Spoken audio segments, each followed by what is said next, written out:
Hey guys, welcome back to the channel. This is a story about what if Naruto is hurt by his family. Before I start, please support for more amazing content and do consider subscribing to my channel and share this video with your friends. This is written by Lunabell, Marauder, Knyte, and link in the description and support writer. Let's start the video. Hello, my name is Naruto Uzumaki. I live in the village of Konoha where my father is the leader, or as we call him, the Hokage. That means that he's the most powerful ninja of us all. He's tall, tan, and one of the only males in the whole entire elemental continent to have blonde hair. My mother is named Kushina and she is very energetic and enthusiastic and loves to be happy. My father, like I said, is really powerful, he's also got money and looks. They are adored by everyone because they have almost nothing to be ashamed about almost.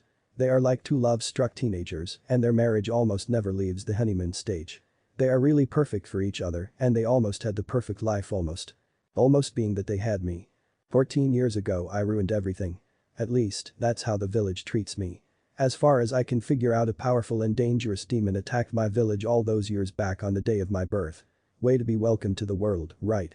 Being the only way to assure the village's safety, the former Hokage sacrificed himself and sealed the beast within me. My mother reminds me whenever she sees me down that I am a hero. That I am the only thing keeping the demon from hurting anyone ever again. But that's not the same attitude I receive from everyone else. They all talk behind my back, they whisper as I walk by, and they always have this angry and murderous look in their eyes when they look at me. Some wish to really hurt me, I know they do, but they restrain themselves because of my father. Others who are bold or drunk dared lay a finger on me and they hurt me in many different ways. My father didn't do much about it except keep it from my mother. I know it'd hurt her so I don't tell her either. Of course that caught wind and soon more and more people dared to hurt the Hokage's son. Because that's what I am. I am not Naruto. I am the honorable son of the Hokage. When I looked at my father in the eyes the first time it happened, I didn't know what they were saying. Mother always said that it didn't matter what people said, what did matter was what their eyes portrayed. I couldn't read them and that is when my insecurities truly began. I questioned my father's actions and his decisions down to the point of his leadership skills, especially when I became a ninja. My biggest insecurity was by the fact that I didn't possess his last name. He has a son, but he is the last Namikaze. So I have to wonder, why am I not worthy to continue his lineage? He was careful not show favoritism to me, to the point of complete opposite. He treated me as cold as he would a rogue when I am in his presence with my team. No one cares though, in fact they seem to deem it fair and right. Except for Iruka and Sasuke and Kakashi. Sasuke is my unofficial adopted brother, rival, and best friend. After his family was assassinated my father took him in and we treated him like part of the family. At first we were extra nice to him because that was what you were supposed to do when someone just lost everything. But Sasuke got annoyed quickly because he wasn't a charity case. So I treated him like a regular kid. He liked that my father didn't. My father lectured me about being nicer and to show some respect. Sasuke, being the perfect soldier that he was raised to be, didn't dare go against the Hokage's actions and let him do whatever he wanted, even if he didn't like it.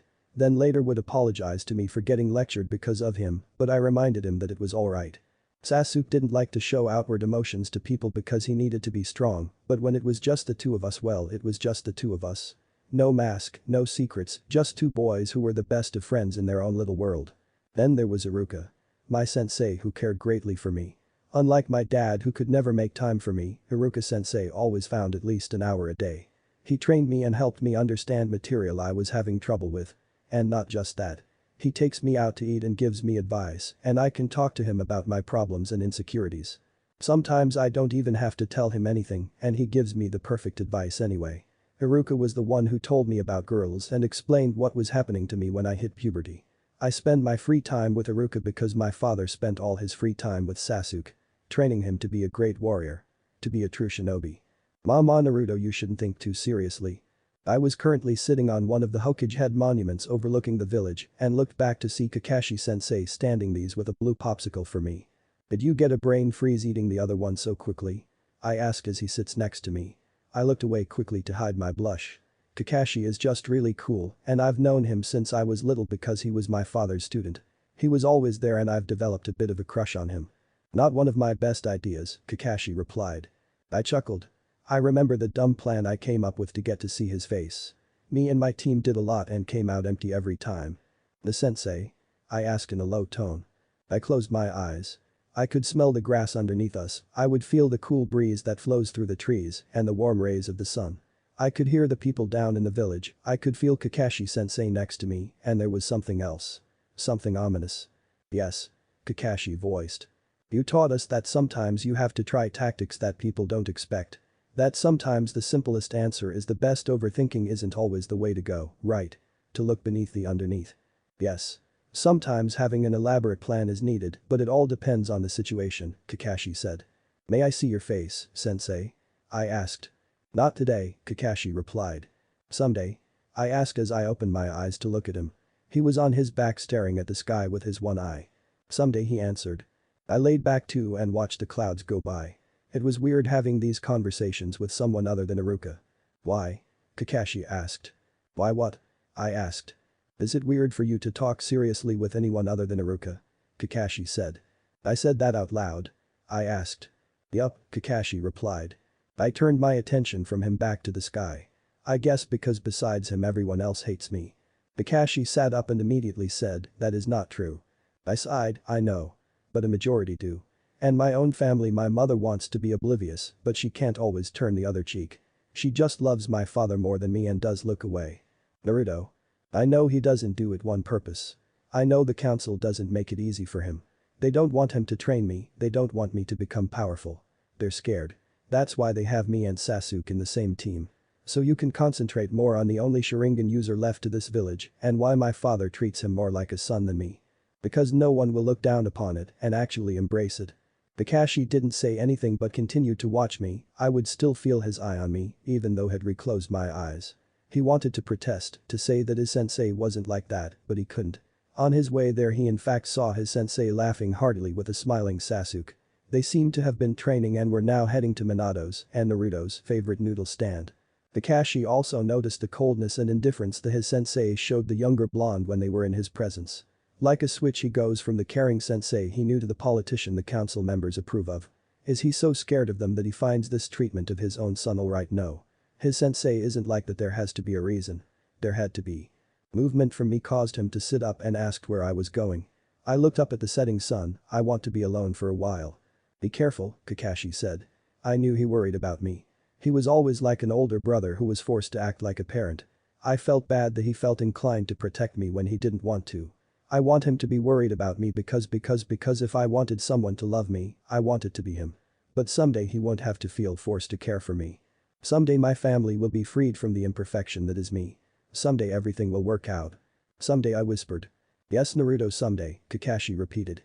I doubt we were thinking the same thing, but Kakashi isn't normal. He might be thinking something similar, but I might not find out. I leave and walk towards the training grounds. I walk deep into the forest until I am positive that there is no one around and that I am not being watched. What's happening? I asked. Demons, Kyuubi answered from the inner chambers of my mind.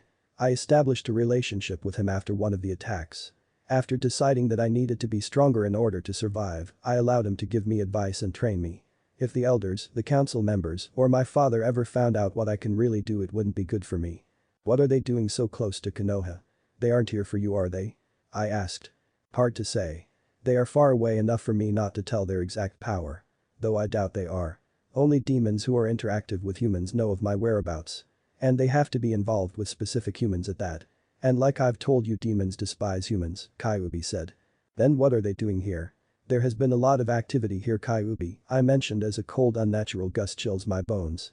I haven't the slightest clue, Kyuubi answered honestly and irritated. He hated not knowing about possible threats that could endanger him. I didn't ask any more questions, and Kyuubi didn't voice anything else either. There was something nearby though. I could sense it. It was masking its presence, but was letting out just enough power so I could sense it. I didn't know what to do. I could attempt to fight it, but if I wasn't strong enough it would kill me and then head towards the village. But I couldn't just ignore it, it could be avoiding me because it might know I am the Kyuubi vessel.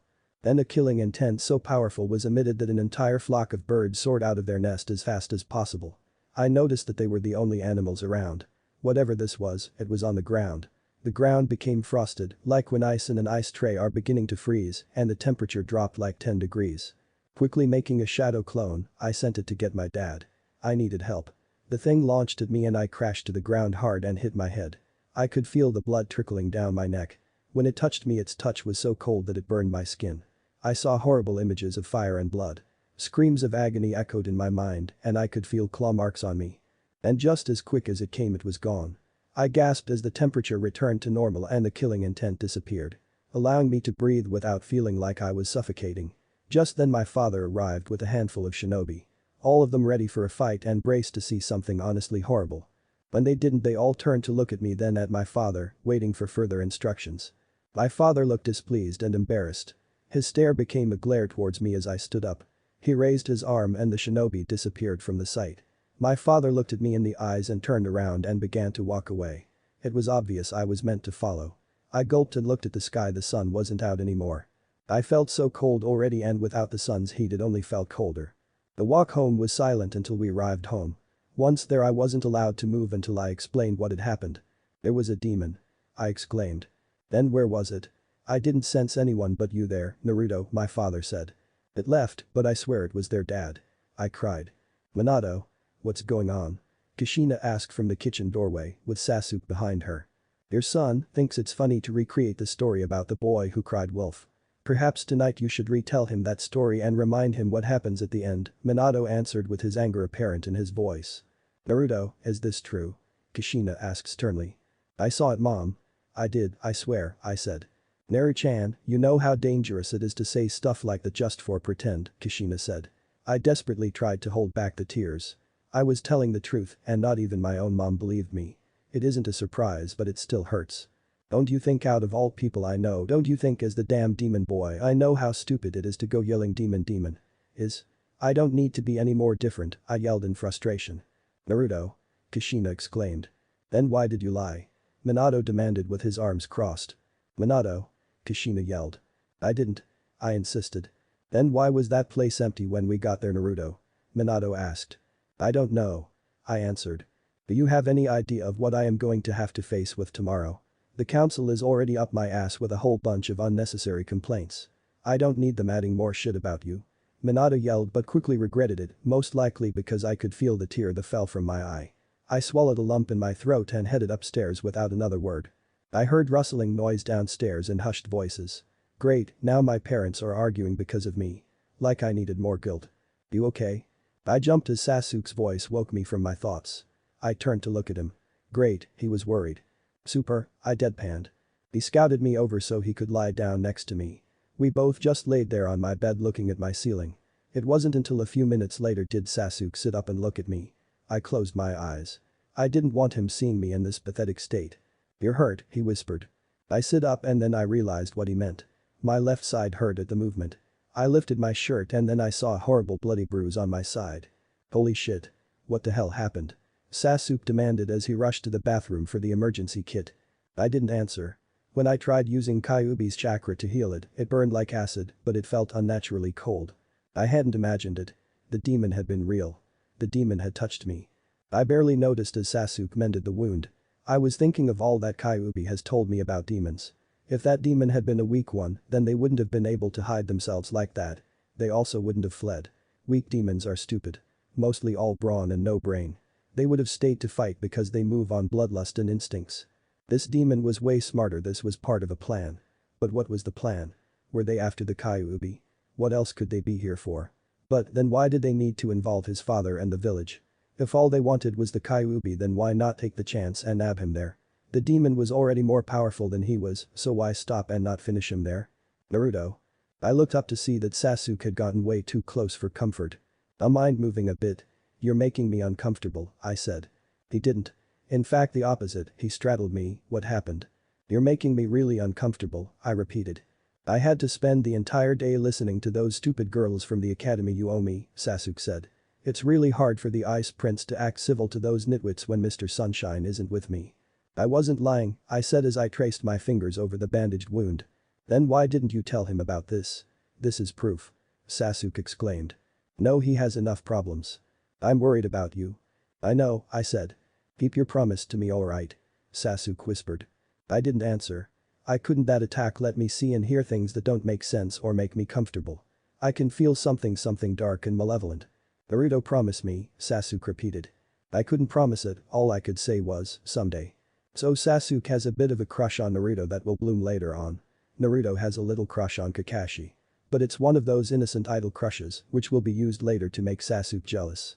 This is one of those fics where Naruto and Minato have a lot of problems, so please excuse the Minato. I do not like making him out to be a villain, okay, I might a little, but some people enjoy the angst of their on-edge relationship. Summary. When everyone is against you. When no one, not even your own family, believes in you. When demons are out to get you and people turn their backs on you. Then you must be Naruto Uzumaki. Black sheep of the Namikaze Uzumaki family, shadow of his rival, Sasuke, and complete outcast of Konoha. Kakashi watched as Naruto walked away. Something unsettling found its way into his stomach. A scurrying sound alerted him that Pakin had returned. So, what did you find? Kakashi asked, still looking at Naruto's form before it disappeared. That thing you're feeling. It's out there. I'm not sure what it is, but it's dangerous. Its presence is very homicidal. What exactly do you think it is? Pakin asked. I don't know. All I know is that it's very faint. I have to concentrate very hard and use the Sharingan to trace it. But I think Naruto can sense it, Kakashi replied. Do you think it's after the boy? Pakin asked. If it is, I'm not letting anything happen to him, Kakashi vowed. I'm worried about you, Pakin said. Please, I'm less likely to get hurt. It's Naruto I'm worried about. Especially lately, Kakashi said. That's all troublesome and all, but that's not what I meant, Pakin said. Then what did you mean? Kakashi asked. You seem to be very concerned for the boy. I know that you just care for him because besides the Hokage, he's the only one you've allowed to be near. Other people they may not see it like that if they get a glimpse of how you act when you're together. Unless I'm the one that's wrong and they're right. Pakin said. You're implying that I have a relationship with my student. Kakashi said. Well, if I remembered correctly, Naruto wouldn't be the only one to have a crush on their sensei, Pakin replied. Kakashi didn't answer and walked away. He decided to go to the library and do some investigating. It couldn't hurt to brush up on demons. He didn't realize how much the library actually had on demons. The books were more than plenty. There were so many types of demons with different powers and capabilities, it was actually pretty overwhelming. Most of the information did come from Jiraiya, but who better than one of the legendary Sannin, who happened to be his sensei's sensei. Anyway, Kakashi spent all of the night in the library indulging in his research. Even more so in the section he found about demon and vessels. He had small hopes of somehow coming across something that might separate Naruto from the curse that's caused him to be an outcast. Unfortunately, no such luck. In fact, it was the opposite. According to Jiraiya's findings, if a demon was extracted from its vessel, the vessel would die. Once someone becomes a vessel, they are forever cursed with the demon until they die. Most of the time, Kakashi would guess, their death would be early in life due to prejudice and hatred from humans. Only those who were lucky enough to keep it a complete secret from everyone they knew would live, or if the people they knew loved them enough to completely see past the demon and see the person that they are. Naruto is somewhere in both those categories. The new generation doesn't know about the demon, and there are those who do know that love him for who he is, like himself, but at the same time there are people who don't see the innocent and frightened child but the demon. And Naruto has seen horrible injustice and even more so horrible indifference, some of it being from his own father. Even in his mind that left a bad taste in his mouth, but he wouldn't deny that's what it is. He also will make sure that from now on Naruto would be better protected and also distract him from all the drama. Perhaps train him himself and give him some normality. When he woke up, his head was lying on his folded arms in the back of the library. He stretched and yawned. He looked at the last page he was been reading. He looked at the last paragraph and read the last few lines before the rest of the book went blank. The vessel is born human. It must be reminded that it still is human, otherwise it will become the very thing it holds inside. The heart and soul of a vessel are no different than that of a non-vessel, and though it is easier to believe that the demon is the one tainting those two objects, it is not. Be warned and careful when dealing with a vessel, for in the improper care one could be making the vessel out to be the very thing that they fear. Kakashi walked out of the library and decided to go have a talk with his sensei. He needed to make a few points clear. Blinking at the bright sunlight as he opened the door, Kakashi jumped to the rooftops and leaped towards the Hokage tower. Using the window rather than the door like he's used to, he let his presence be known. Though out of respect, knocked as well. Kakashi, what are you doing here? Minato asked. Well, sensei, I actually came here to have a word with you about Naruto, Kakashi said. Minato gave a heavy sigh and asked in a tired voice, what has he done this time? Kakashi narrowed his eye, something he hasn't done to Minato since his early days of being a rookie ninja.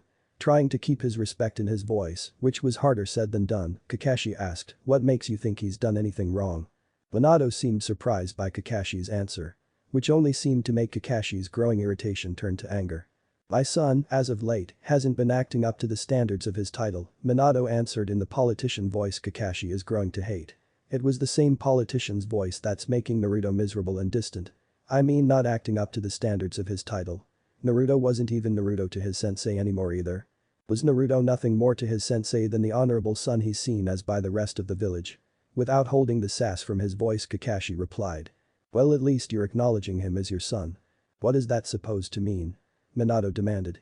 I don't mean to offend sensei, in the way I don't want to upset the village's leader, because I'm nothing but your subordinate, but as your student and perhaps your friend, your treatment of Naruto leaves a lot to be desired. Kakashi responded. That's nonsense, Kakashi, Minato said. Is it sensei? When was the last time you trained with him? Walked with him to school or the park? When was the last time you took him to eat at Ichiraku's? Kakashi demanded, his voice showing his anger if only a bit. Yesterday, Minato gritted through his teeth. That was Sasuke, Kakashi retorted. Minato was about to snap back but held his tongue.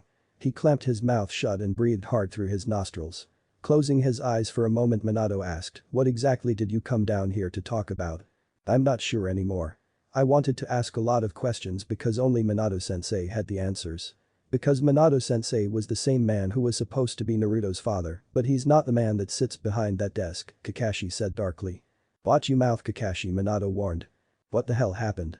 Are you scared, sensei? Is the council more powerful than you that you choose to see what they see? More powerful that you choose to ignore the frightened look in your own son's eyes, Kakashi demanded. He's fine, Minato said, turning in his chair so he wouldn't be looking at Kakashi. That's because he acts fine. If he actually shows weakness, the people who you let hurt him will kill him. He's scared and has the right to be. These people that both you and I protect are blind and misinformed. They treat Naruto as a scapegoat for everything that goes wrong. And you haven't done anything to make them think different. Kakashi exclaimed. Nothing happens that I don't know about. And if there is ever any acts against my family, I will never let it pass, Minato said as he stood and glared at Kakashi. Open your eyes, sensei. On more than one occasion I've treated Naruto's wounds he's claimed to have gotten from training, but I know perfectly well the difference between training wounds and killing strikes. All of this happens and I know you see it, and yet you always do let it pass. Naruto isn't like you and me, Kakashi. He gets into trouble day in and day out. There are bound to be consequences, Minato said. But you hear yourself right now, sensei. That's where you're wrong. Naruto is just like us. The only reason he gets in trouble is because that's the only time you give him the time of day, Kakashi accused. You're out of turn, Kakashi, Minato hissed. Or do just wish that one day Naruto does something bad enough to get himself killed. Then you'd be freed from him. Then everything would be better, Kakashi spat. Kakashi? Minato roared. Am I wrong, Kakashi demanded. He knew he was angry.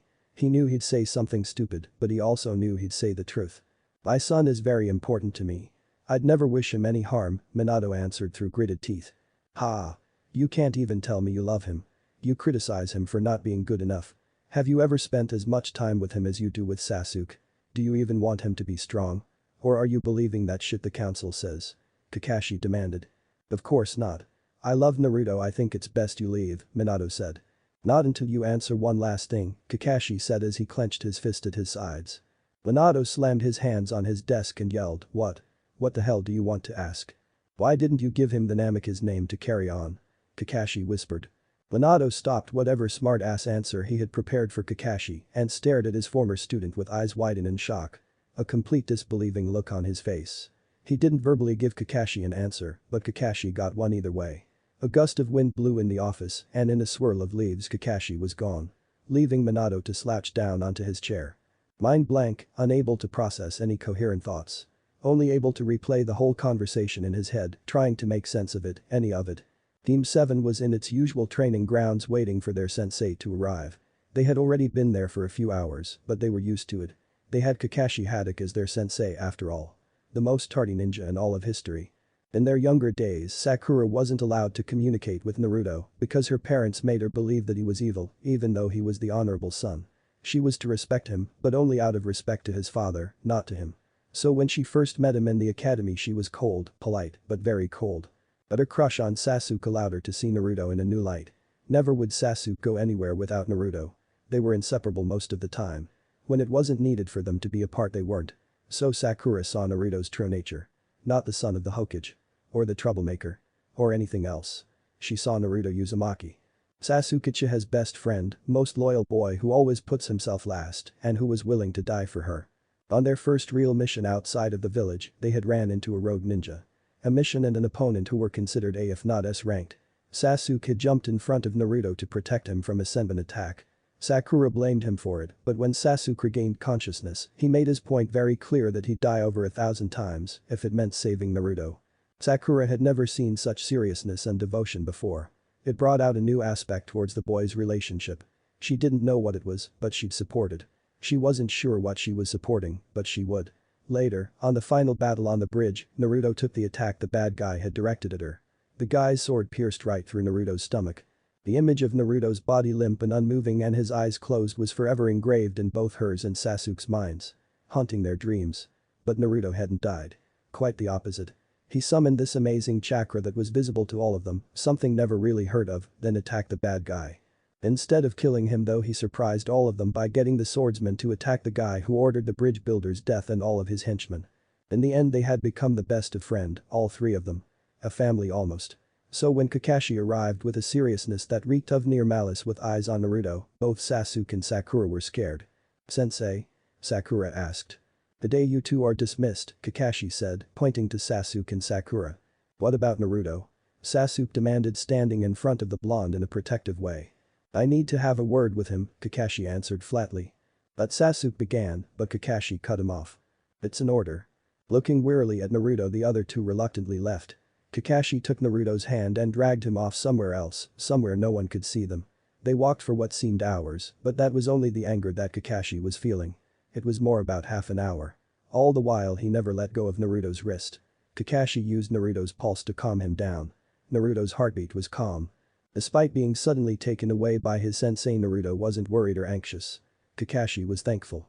The last thing he wanted right now was for Naruto to be scared of him too. Finally arriving at their destination, Kakashi let go of Naruto's hand and proceeded to walk over to the giant boulders that resided next to a small mountain and attack them. Punching his fury into them until his punches made craters on the boulders. Finally obliterating the boulder into pebbles with his own technique of the lightning blade. Naruto just sat on the grass with his knees pulled up to his chest and watched. As he watched, Naruto remembered when this tradition started. Since then on, whenever Kakashi felt tense, this is what they would do.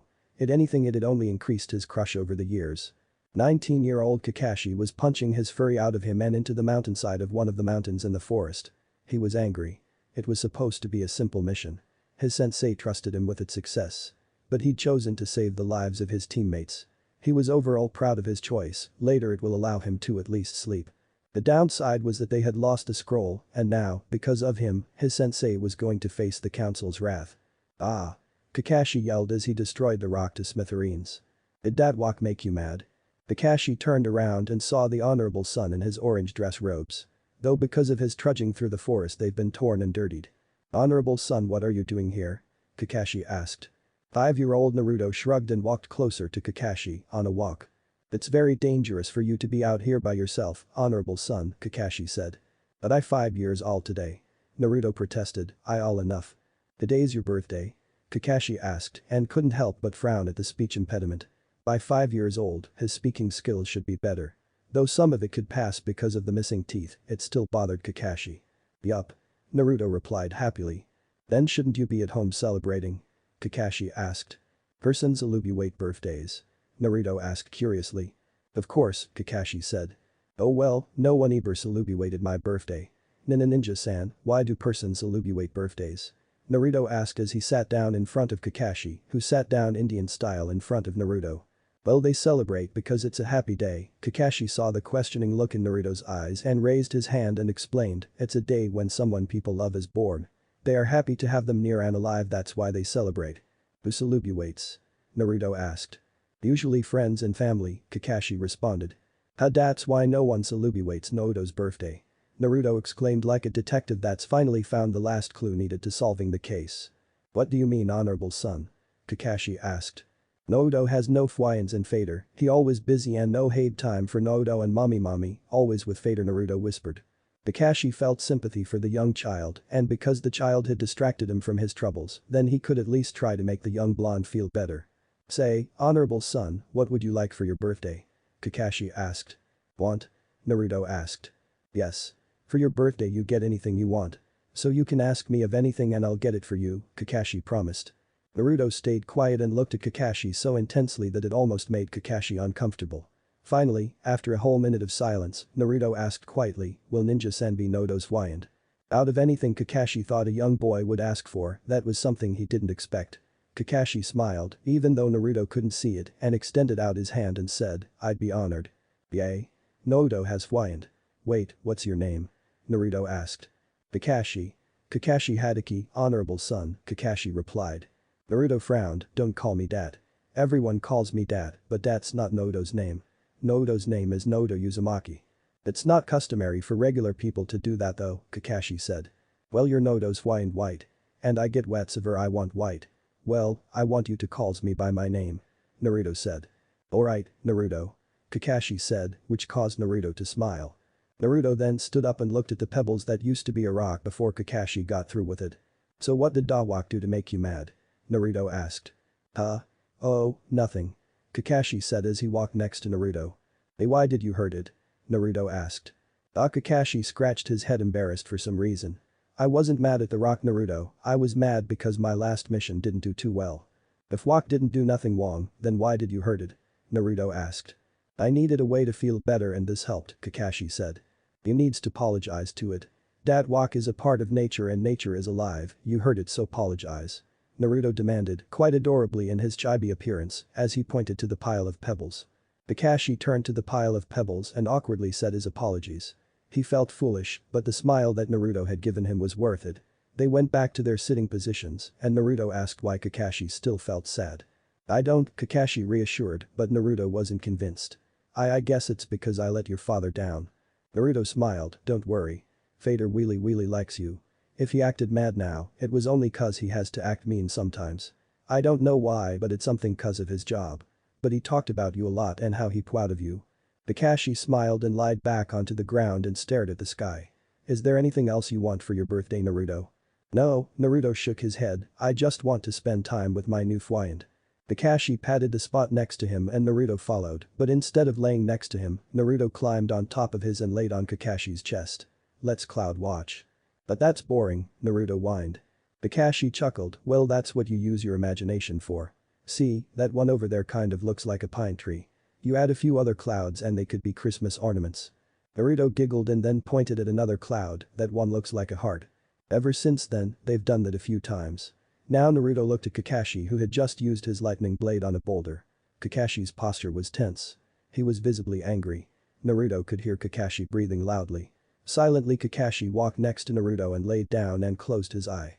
Naruto was unsure of what to do so he laid down too and then pointed to a cloud and said, that one looks like cotton candy.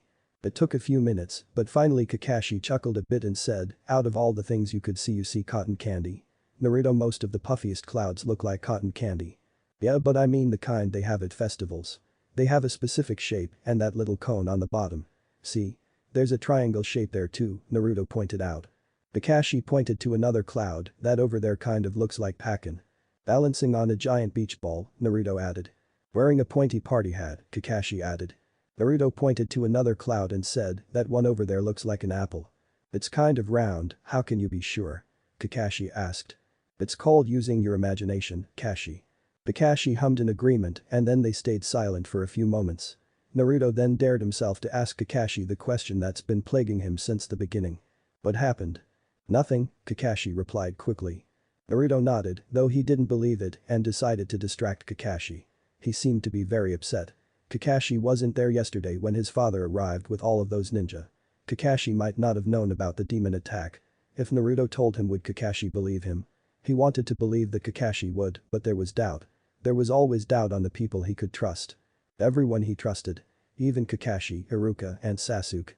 Iruka lost his parents because of the demon that resides within him. Iruka's told him that he doesn't blame him because he isn't the same monster. That doesn't mean the thought isn't there.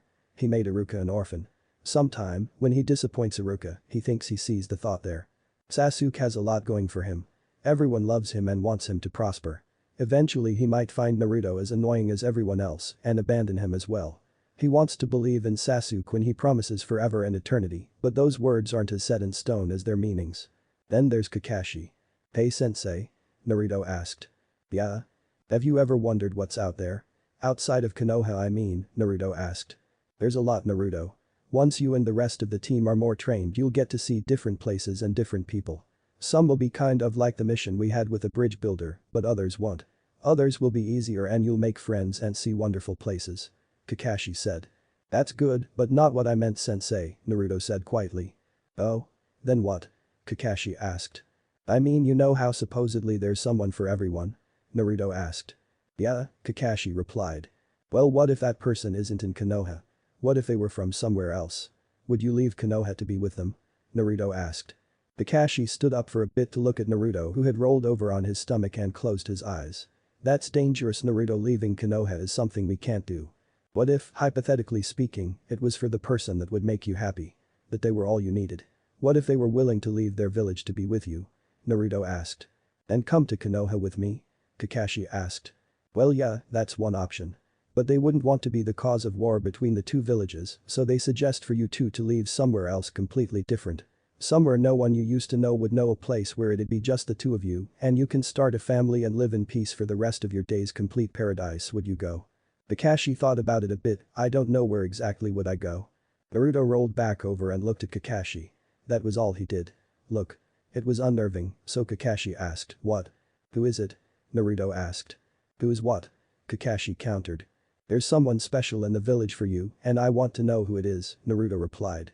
What are you talking about, Naruto? Kakashi asked. I just told you that you'd have the opportunity to be with the one who'd make you happy for the rest of your life and you wonder where you'd go. If that was the scenario, then you wouldn't care about where you'd go, only that you'd be with that person. You wouldn't really care about what you'd be leaving behind because of the amazing promises that are in the future with that person. Only reason you'd ask that question is if there already is someone here in this village. Who is it? What makes you say it's a person? Hello. It's you.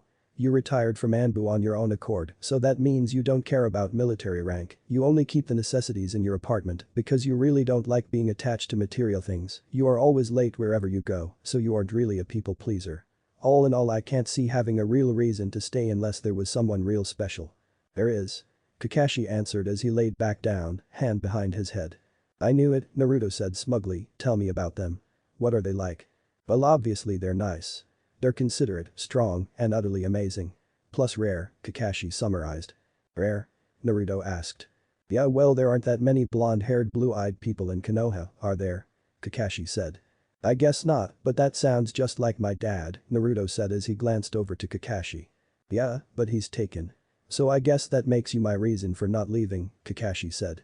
Naruto blushed and turned over so Kakashi wouldn't see him. Yeah, there was something that made him doubt Kakashi less, but there is still a bit of doubt. Just like his mother loves her husband more than her own son, Naruto fears Kakashi loves his sensei more than his own student. They changed the subject then and just talked about nonsense. They talked for hours until after sunset and Naruto fell asleep. Kakashi picked him up and carried him back to the Hokage mansion. He entered through the window of Naruto's room and gently placed him on the bed. Naruto snuggled up to the familiar warmth and made himself comfortable. The sight made Kakashi smile. He moved closer to Naruto and lowered his mask and placed a kiss on Naruto's forehead. My reason for not leaving and perhaps the reason I'd leave willingly for, Kakashi whispered. He raised his mask again, but his lips hovered over Naruto's. Naruto. The door slams open and an angry Sasuke is glaring at the sight.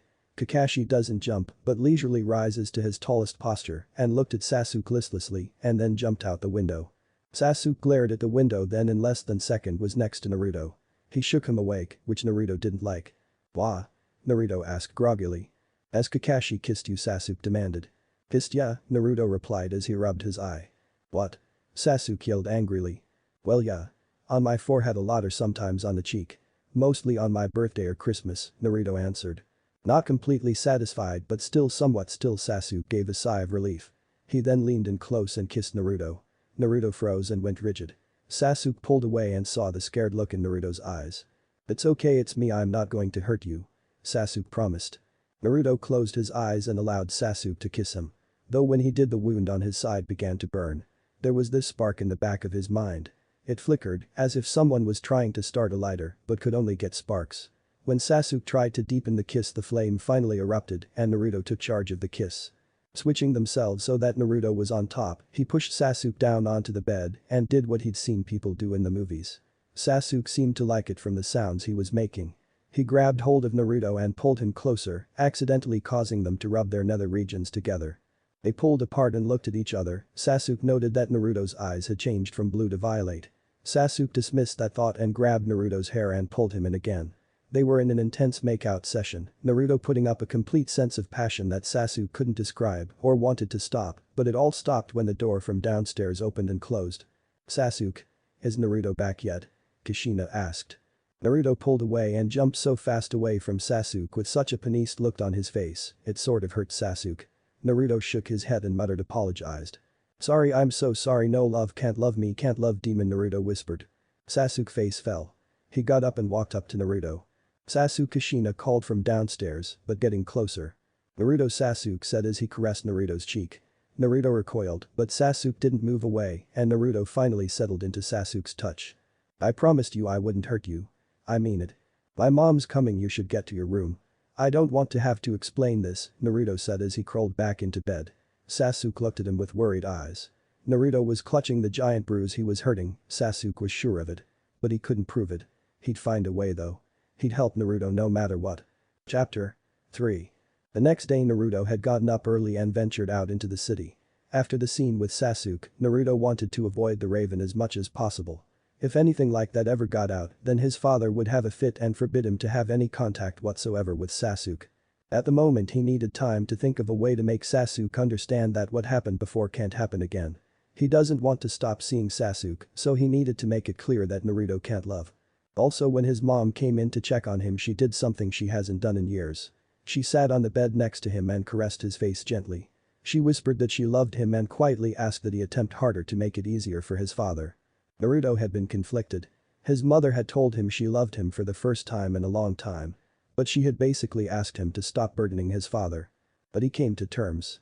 He lived in a village that suffered a great deal because of the beast that dwelled inside of him. A village that was scared for its safety and honored the man in charge of them, which made it difficult for them when the hero they loved so much sired a demon. His mother and father were human just like everyone else in the village, and it was difficult for them too. To keep their loyalty to their home or to their son. "You're just as much human as anyone else, kid," Kyuubi stated. "Thanks, Kyu, but I don't think it matters much. I can bleed all the human blood I have, and all they'll ever smell is demon's blood," Naruto thought to the fox. There wasn't another word spoken or thought out as they continued to sit there. They were inside of the Hokage monument. Hardly anyone goes there and it's become Naruto's refuge. When he escapes, he always run there. Sometimes it didn't matter because no one would be looking for him anyway, but when they were, they never find him. "Nice place you have here." Naruto didn't jump when he heard the voice. He had sensed him coming miles away. The only one powerful enough to feel his chakra even after he masks it. "Jiraiya," Naruto states his godfather's name. "Hey kid. Rough day?" The Toad Sage asked as he sits next to Naruto and takes out a container of tea and 2 cups. "TFT, just another day, Toad Sage, just another freaking tastic day," Naruto murmured. "I heard what happened, or rather I heard the villagers sighed." "Want to tell me what really happened?" Jiraiya asked as he sipped his tea. "I'd rather not think about it," Naruto replied, sounding defeated. He then leans his head back to rest against the rock side of the mountain. "Suit yourself, but when you're ready you know where I am," Jiraiya offered.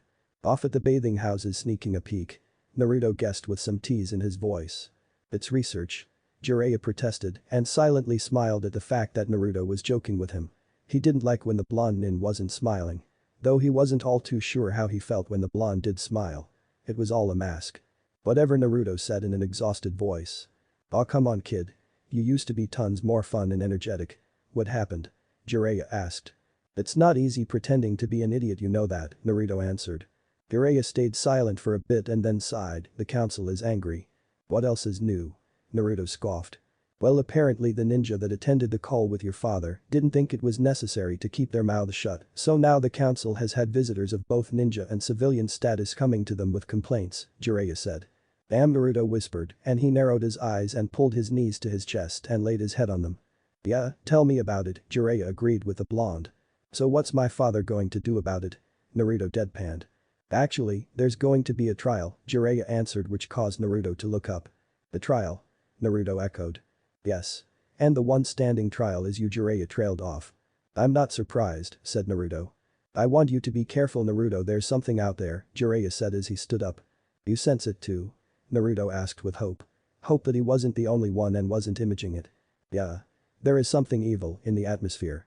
But it's only teasing me. It's powerful enough to make its presence known, but unable to be located. It wants me to know it's here, lingering, watching, waiting. And I know it's after you," Jiraiya said solemnly. After me, huh? Naruto repeated. Yes. Had it been after Kyuubi, it would have stricken long ago. Compared to the power it's hiding, Kyuubi can't do much because you can't do much. No, whatever is out there is after you, Naruto, Jiraiya's voice filled with warning. Naruto stood and followed the white-haired man. The sun was setting and a few stars were already visible. Naruto closed his eyes and tried to feel it. He stretched his chakra as far as it would go and he got a feeling of what he was looking for. There was a feeling of dread and pain near the edge of the forest of death. Actually, it seemed to latch onto him. The feeling from before had returned. His side where the bruise was burned like acid with blue fire but felt so freaking cold at the same time. He saw images of blood and corpses, he heard voices screaming in terror and agony. Naruto. Naruto jerked into focus and looked at Jiraiya's fearful and worried face. When he found his voice he asked, "When's the trial?" "In the morning," answered the Toad Sage. "I'm scared," Naruto admitted. "Don't be, if anything happens, I'll be there. I promise," Jiraiya swore. "I don't want to go to the mansion," Naruto said. "You can stay with me at my hotel room," Jiraiya offered with kind features. Despite being an honorable warrior and a legend, he had a soft spot for the kid. And how couldn't he?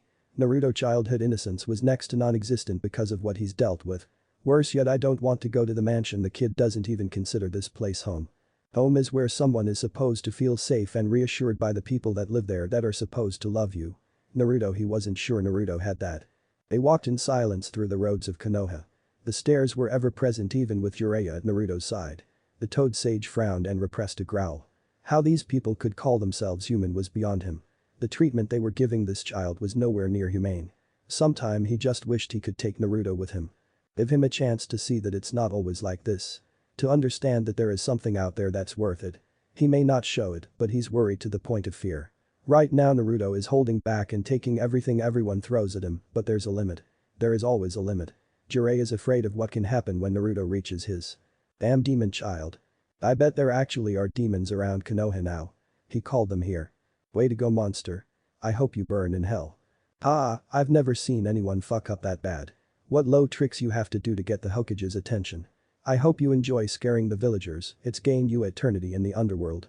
But the flare of chakra, Jiraiya sent that guy flying. Naruto tugged on his sleeve to keep him from doing anything else. The Toad Sage looked at the younger man and frowned. Naruto's face was emotionless and his eyes dull. He didn't want to cause any more trouble. Naruto couldn't fight back even if he wanted to. And if there is someone with him who cares and does something, when he's alone again he just gets double the beating and probably wouldn't even put up a fight. If Naruto reached his limit. Either Naruto will break down in every form possible and die. Or he can retreat into his mind, be forced into a permanent coma while living in alternate reality that the Kyuubi would have created for Naruto. An ideal place where Naruto should have lived since the beginning. And while Naruto is unconscious, the Kyuubi would take control and destroy all of Konoha. By his own detest of humans or revenge for Naruto, Jiraiya wasn't sure, but from what Naruto's told him about the fox, he doesn't really think it had mattered. One way or another, Konoha was a bad place for Naruto's health. Mentally and physically. They order in from a restaurant across the hotel and eat in silence. Without a word they each fall into a futon and go into a restless sleep. There were no dreams, no nightmare, and definitely no peace. The next morning both the blonde and white-haired man were awake before the sun itself. Their reign of silence still not broken, but unlike the awkward silences Naruto usually finds himself in with his father and mother, this was different. This was the good silence. The kind where there wasn't any pressure, and if you didn't need or want to say something, you didn't have to. Naruto. Naruto and Jiraiya look towards the new voice, and Naruto smiles brightly. It was Iruka. The blonde runs towards the Chunin and hugs him. From his spot in the background Jiraiya smiles at the sight. Perhaps Konoha had a chance after all, considering it was Iruka's home. Iruka-sensei. Are you alright? There have been horrible rumors, and now I find out you have to go to a trial in front of the council. Iruka was always a mother hen when it came to Naruto. Yeah, it's a long story and I really don't want to get into it. And yes, I have to meet with the council, but I promise everything will be alright. Naruto promise. How can you promise that? Iruka asked as he held Naruto tighter. Because I'll be there in the room with him and everyone else. If any of the council members or ninjas there try something sneaky, I'll be there to make sure the brat's okay, Jiraiya said. Thank you, Jiraiya-sama. It means a lot to me to know that someone like you is watching over Naruto as well, Iruka said and bowed in respect. An Anbu appeared in front of Naruto and said, "You're wanted inside." Naruto nodded and gave Iruka one last hug before he and Jiraiya walked into the building together side by side. They walked corridor after corridor until they approached big wooden gates. Dramatic Jiraiya deadpanned while rolling his eyes. The Anbu in front of the doors opened them with their chakra and allowed the two inside. Once in there, they noticed the high desks. They were built high, so it gave the appearance of being in front of a judge and a jury. Except they were all lined up next to each other. Surrounded by council members was Minato in the center. He looked surprised to see his sensei there, as well as were other members. It was Danzo who voiced this out. "What are you doing here?" "Just walking Naruto here to make sure he doesn't get lost is all," Jiraiya answered sassy-like. "Well, he's here. You can leave," one of the ninja council members said. "No thank you. I'm curious as to what has to be said in here," Jiraiya answered and glared at all of them with a killer intent so subtly powerful, letting them know that he wasn't going anywhere. "Very well, let's begin," one of the civilian members said as they ordered some papers in front of them. Minato cleared his throat and spoke, "Naruto Uzumaki, you are here because you are accused of claiming to see demons within the gates of Konoha." Naruto's lips twitched into a frown for a nanosecond. He really hated being called Uzumaki by his father. It caused this ache in his chest. But he controlled his features. He knew that if he wanted to make it out of this room with his sanity intact, he needed to make sure he wouldn't give them any reason to purposely blame him for something stupid. "Is this true?" Minato asked. "Yes," Naruto answers flatly. There are murmurs between the council members, but they are hushed when Danzo raises his hand. "Would you care to share with us exactly why you made such claims?" "Because I saw a demon, of course," Naruto replied. "And can you tell us why no one other than yourself saw this demon? And also why no one else felt its presence? I'm sure someone would have, don't you think so? I am a vessel, you all know that. Is it really that surprising as to why I was the one attacked? And as for why can't anyone else sense it? I'm not sure. It takes a lot of power to sense it, and I can only do it when it is near, otherwise I don't know," Naruto answered, making sure he says nothing about communicating with Kyuubi. "So this thing is after the demon then?" one of the civilian members asked. "Have you made contact with the demon?" Danzo asks. "When it attacked me. Though there wasn't much of conversation," Naruto said. "That's not what I meant. Has the seal been tampered with and have you made contact with the fox?" Danzo asked. Silence falls again, all waiting for Naruto's response. The boy lives with a master of seals. Surely you can all rest assured that the seal is just fine. As for sensing the demon, I am able to. It takes a lot of power as Naruto says, but I can do it. Only reason Naruto has the ability to is because of the seal, Jiraiya said. "So he is attracting demons?" one of the civilian member accused. "No. I didn't say that," Jiraiya roared. His anger was already high from what had happened in the streets, he didn't need much more of a reason. Plus these old geezers were being really hard-headed and seriously one-sided. "Then what is it that you are saying? If there is a demon out there then how can we be at peace? It's possible that he's a spy for them. He'll kill us all," one of the ninja members cried. "I wouldn't do that," Naruto declared with a fire in his eyes. "And why should we believe you?" demanded another council member. "Because," Naruto yelled. "Because what?" another demanded. "Because I'm a ninja of Konoha. It's my job to protect this place. I'm one of you," Naruto whispered. "But that's just it, you aren't one of us. You don't really have a name. You aren't really a demon, but you are definitely no human either. But whatever you are not one of us. And never will you be. I told you Minato that you should never have given him that headband. He is a menace. He should be in the dungeons and labs for experiments. That's all he'll ever be good for," Danzo hissed. "Enough," Jiraiya roared. "Naruto is just like any other child in the village. Only difference is that he's much more brave and noble than any of them will ever be for putting up with this bull," Jiraiya ranted. "Enough, Jiraiya-sensei.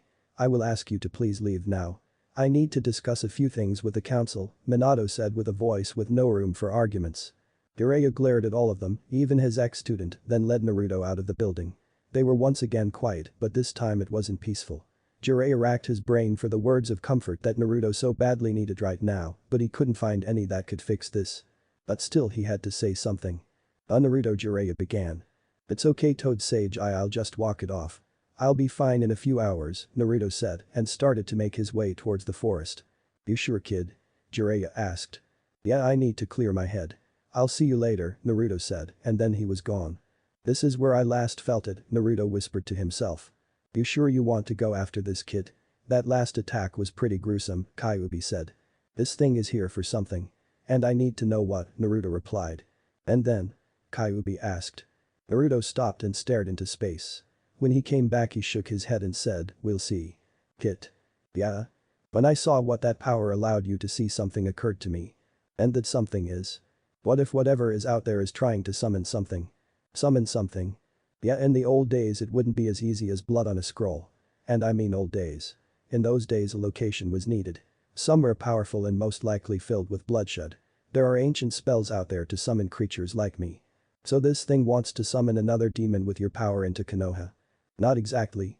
This creature that I can think of being the only one to summon isn't like me.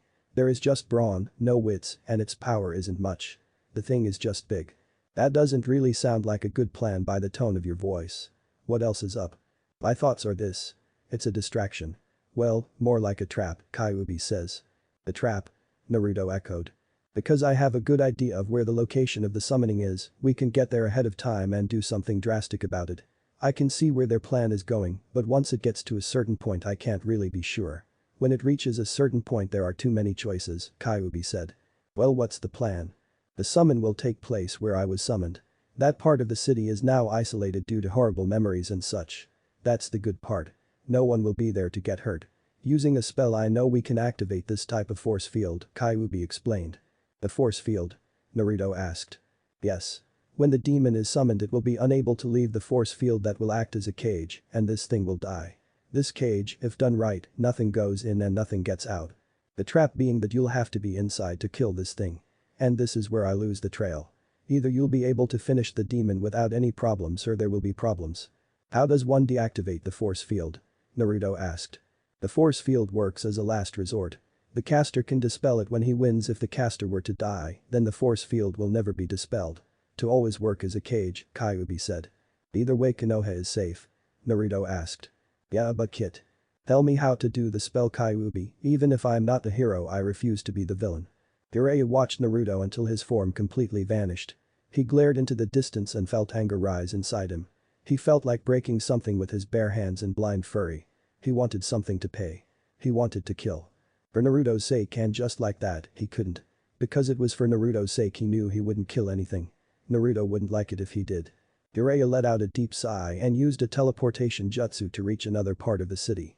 He arrived at a bar and found an empty booth inside. Ordering some sake and a small order of whatever they had on special, Jiraiya went into his thoughts. He needed to make plans and fast. Somehow after the damn trial he felt like there's been a time set. For what? He didn't know. He just felt like he's racing a clock, and if he can't figure out an answer in time, then Naruto will be the one paying the price. Jiraiya rubbed his face in frustration. He couldn't do this alone. Hell. He didn't even know what this was. He needed to make a few calls and maybe bring Tsunade in. If anything were to go wrong, but he prayed nothing did, he would feel safer knowing that someone with Tsunade's medical knowledge be near. How's it look, Kyuubi? Naruto asked as he observed the marking he drew with his blood on the building. Good Kit. Just 2 more and we've set out the perimeter for the battle, Kyuubi replied. Naruto nodded and headed towards the next building that Kyuubi told him to mark. After his earlier talk, Kyuubi explained how to make the force field. Because this thing was a lot more primal than other beings, it was a bit easier to contain him. Kyuubi projected images into his mind of the symbols Naruto needed to place. The way Kyuubi described it to him is that these symbols were holy and repelled, or in this case, trapped a demon within the limits that were drawn.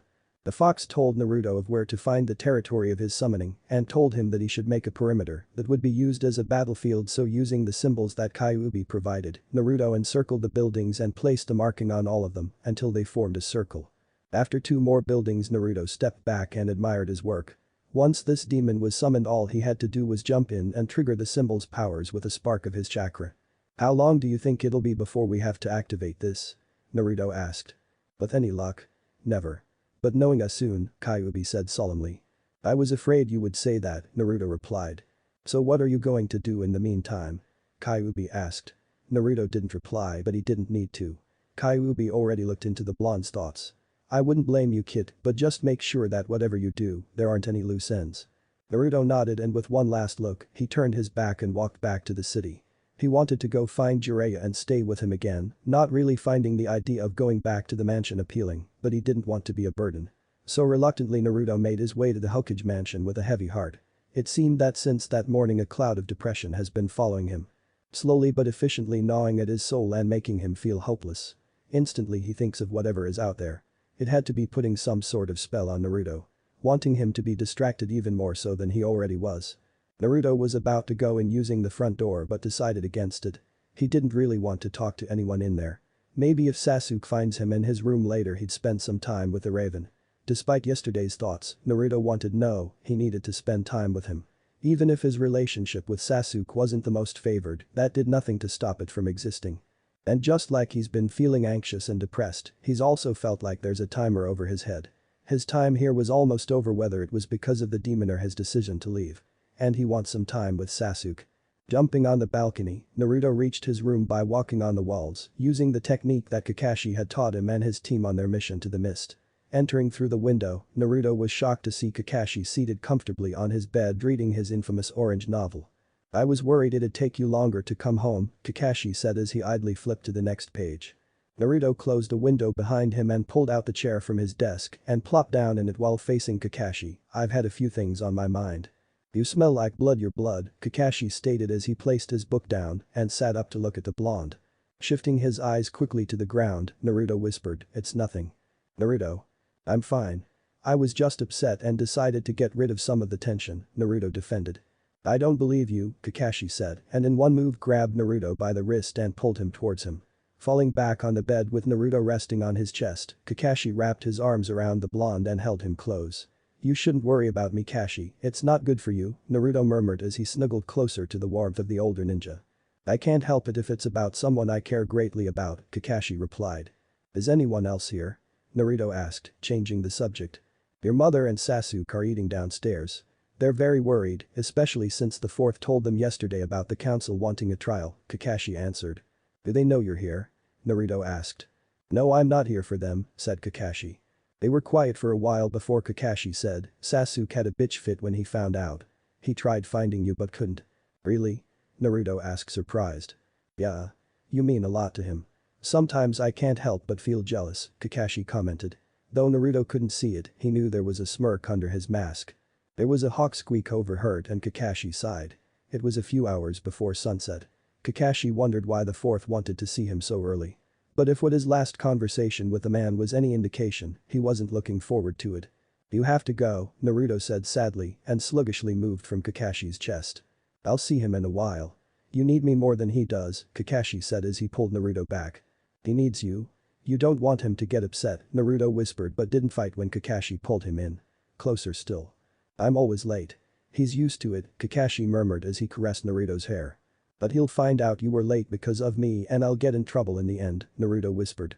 He didn't want to get rid of Kakashi, but there was this need inside him that wanted to see Sasuke. Kakashi frowned. Naruto was right. "Fine, I'll treat you to some ramen later. And that's an order." "Sure," Naruto smiled at him and when he blinked, Kakashi was gone. Sasuke felt a shiver run up his spine and he instinctively looked up to the floor above him. He politely excused himself from the table and ran up the stairs. When they were little, Naruto had the habit of using windows instead of doors. Something he had picked up from their sensei, Sasuke later learned. And since he started living with the Namikaze family, he's developed a Naruto radar which has become stronger over the years. Bursting in through the door, Sasuke finds Naruto on his bed asleep. The smile makes its way to his face and he can't help himself. He slips into the bed with the blonde and wraps his arm around the blonde's waist and places the blonde's arm over himself. "You have to stop doing that," Naruto murmured without opening his eyes. "I've been doing this for years, get used to it," Sasuke replied and gave the blonde a kiss on his nose. "When did you start being so affectionate?" "It's so Onichiha," Naruto said as he opened his eyes slowly and blinked away the sleep. "When it comes to you, I'll be like Sakura was with me if I have to," Sasuke said. "Please don't," Naruto said teasingly.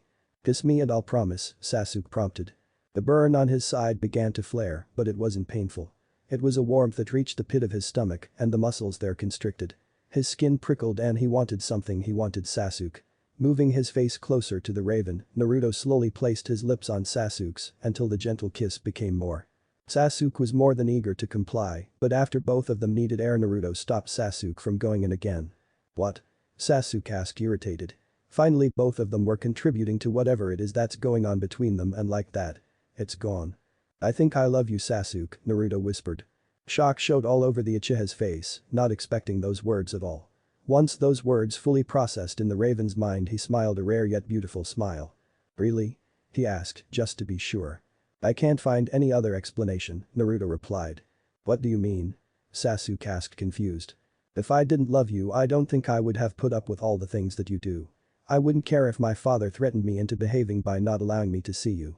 I wouldn't feel upset when girls are all over you and I can't help but feel superior because I know that I'm the only one who can cause you to have very humane reactions. If that's not love I don't know what it. But I feel like I'm not supposed to, Naruto confessed. Why? I want to know these things. I like that that's what you feel. I love you too. Sasuke confessed happily.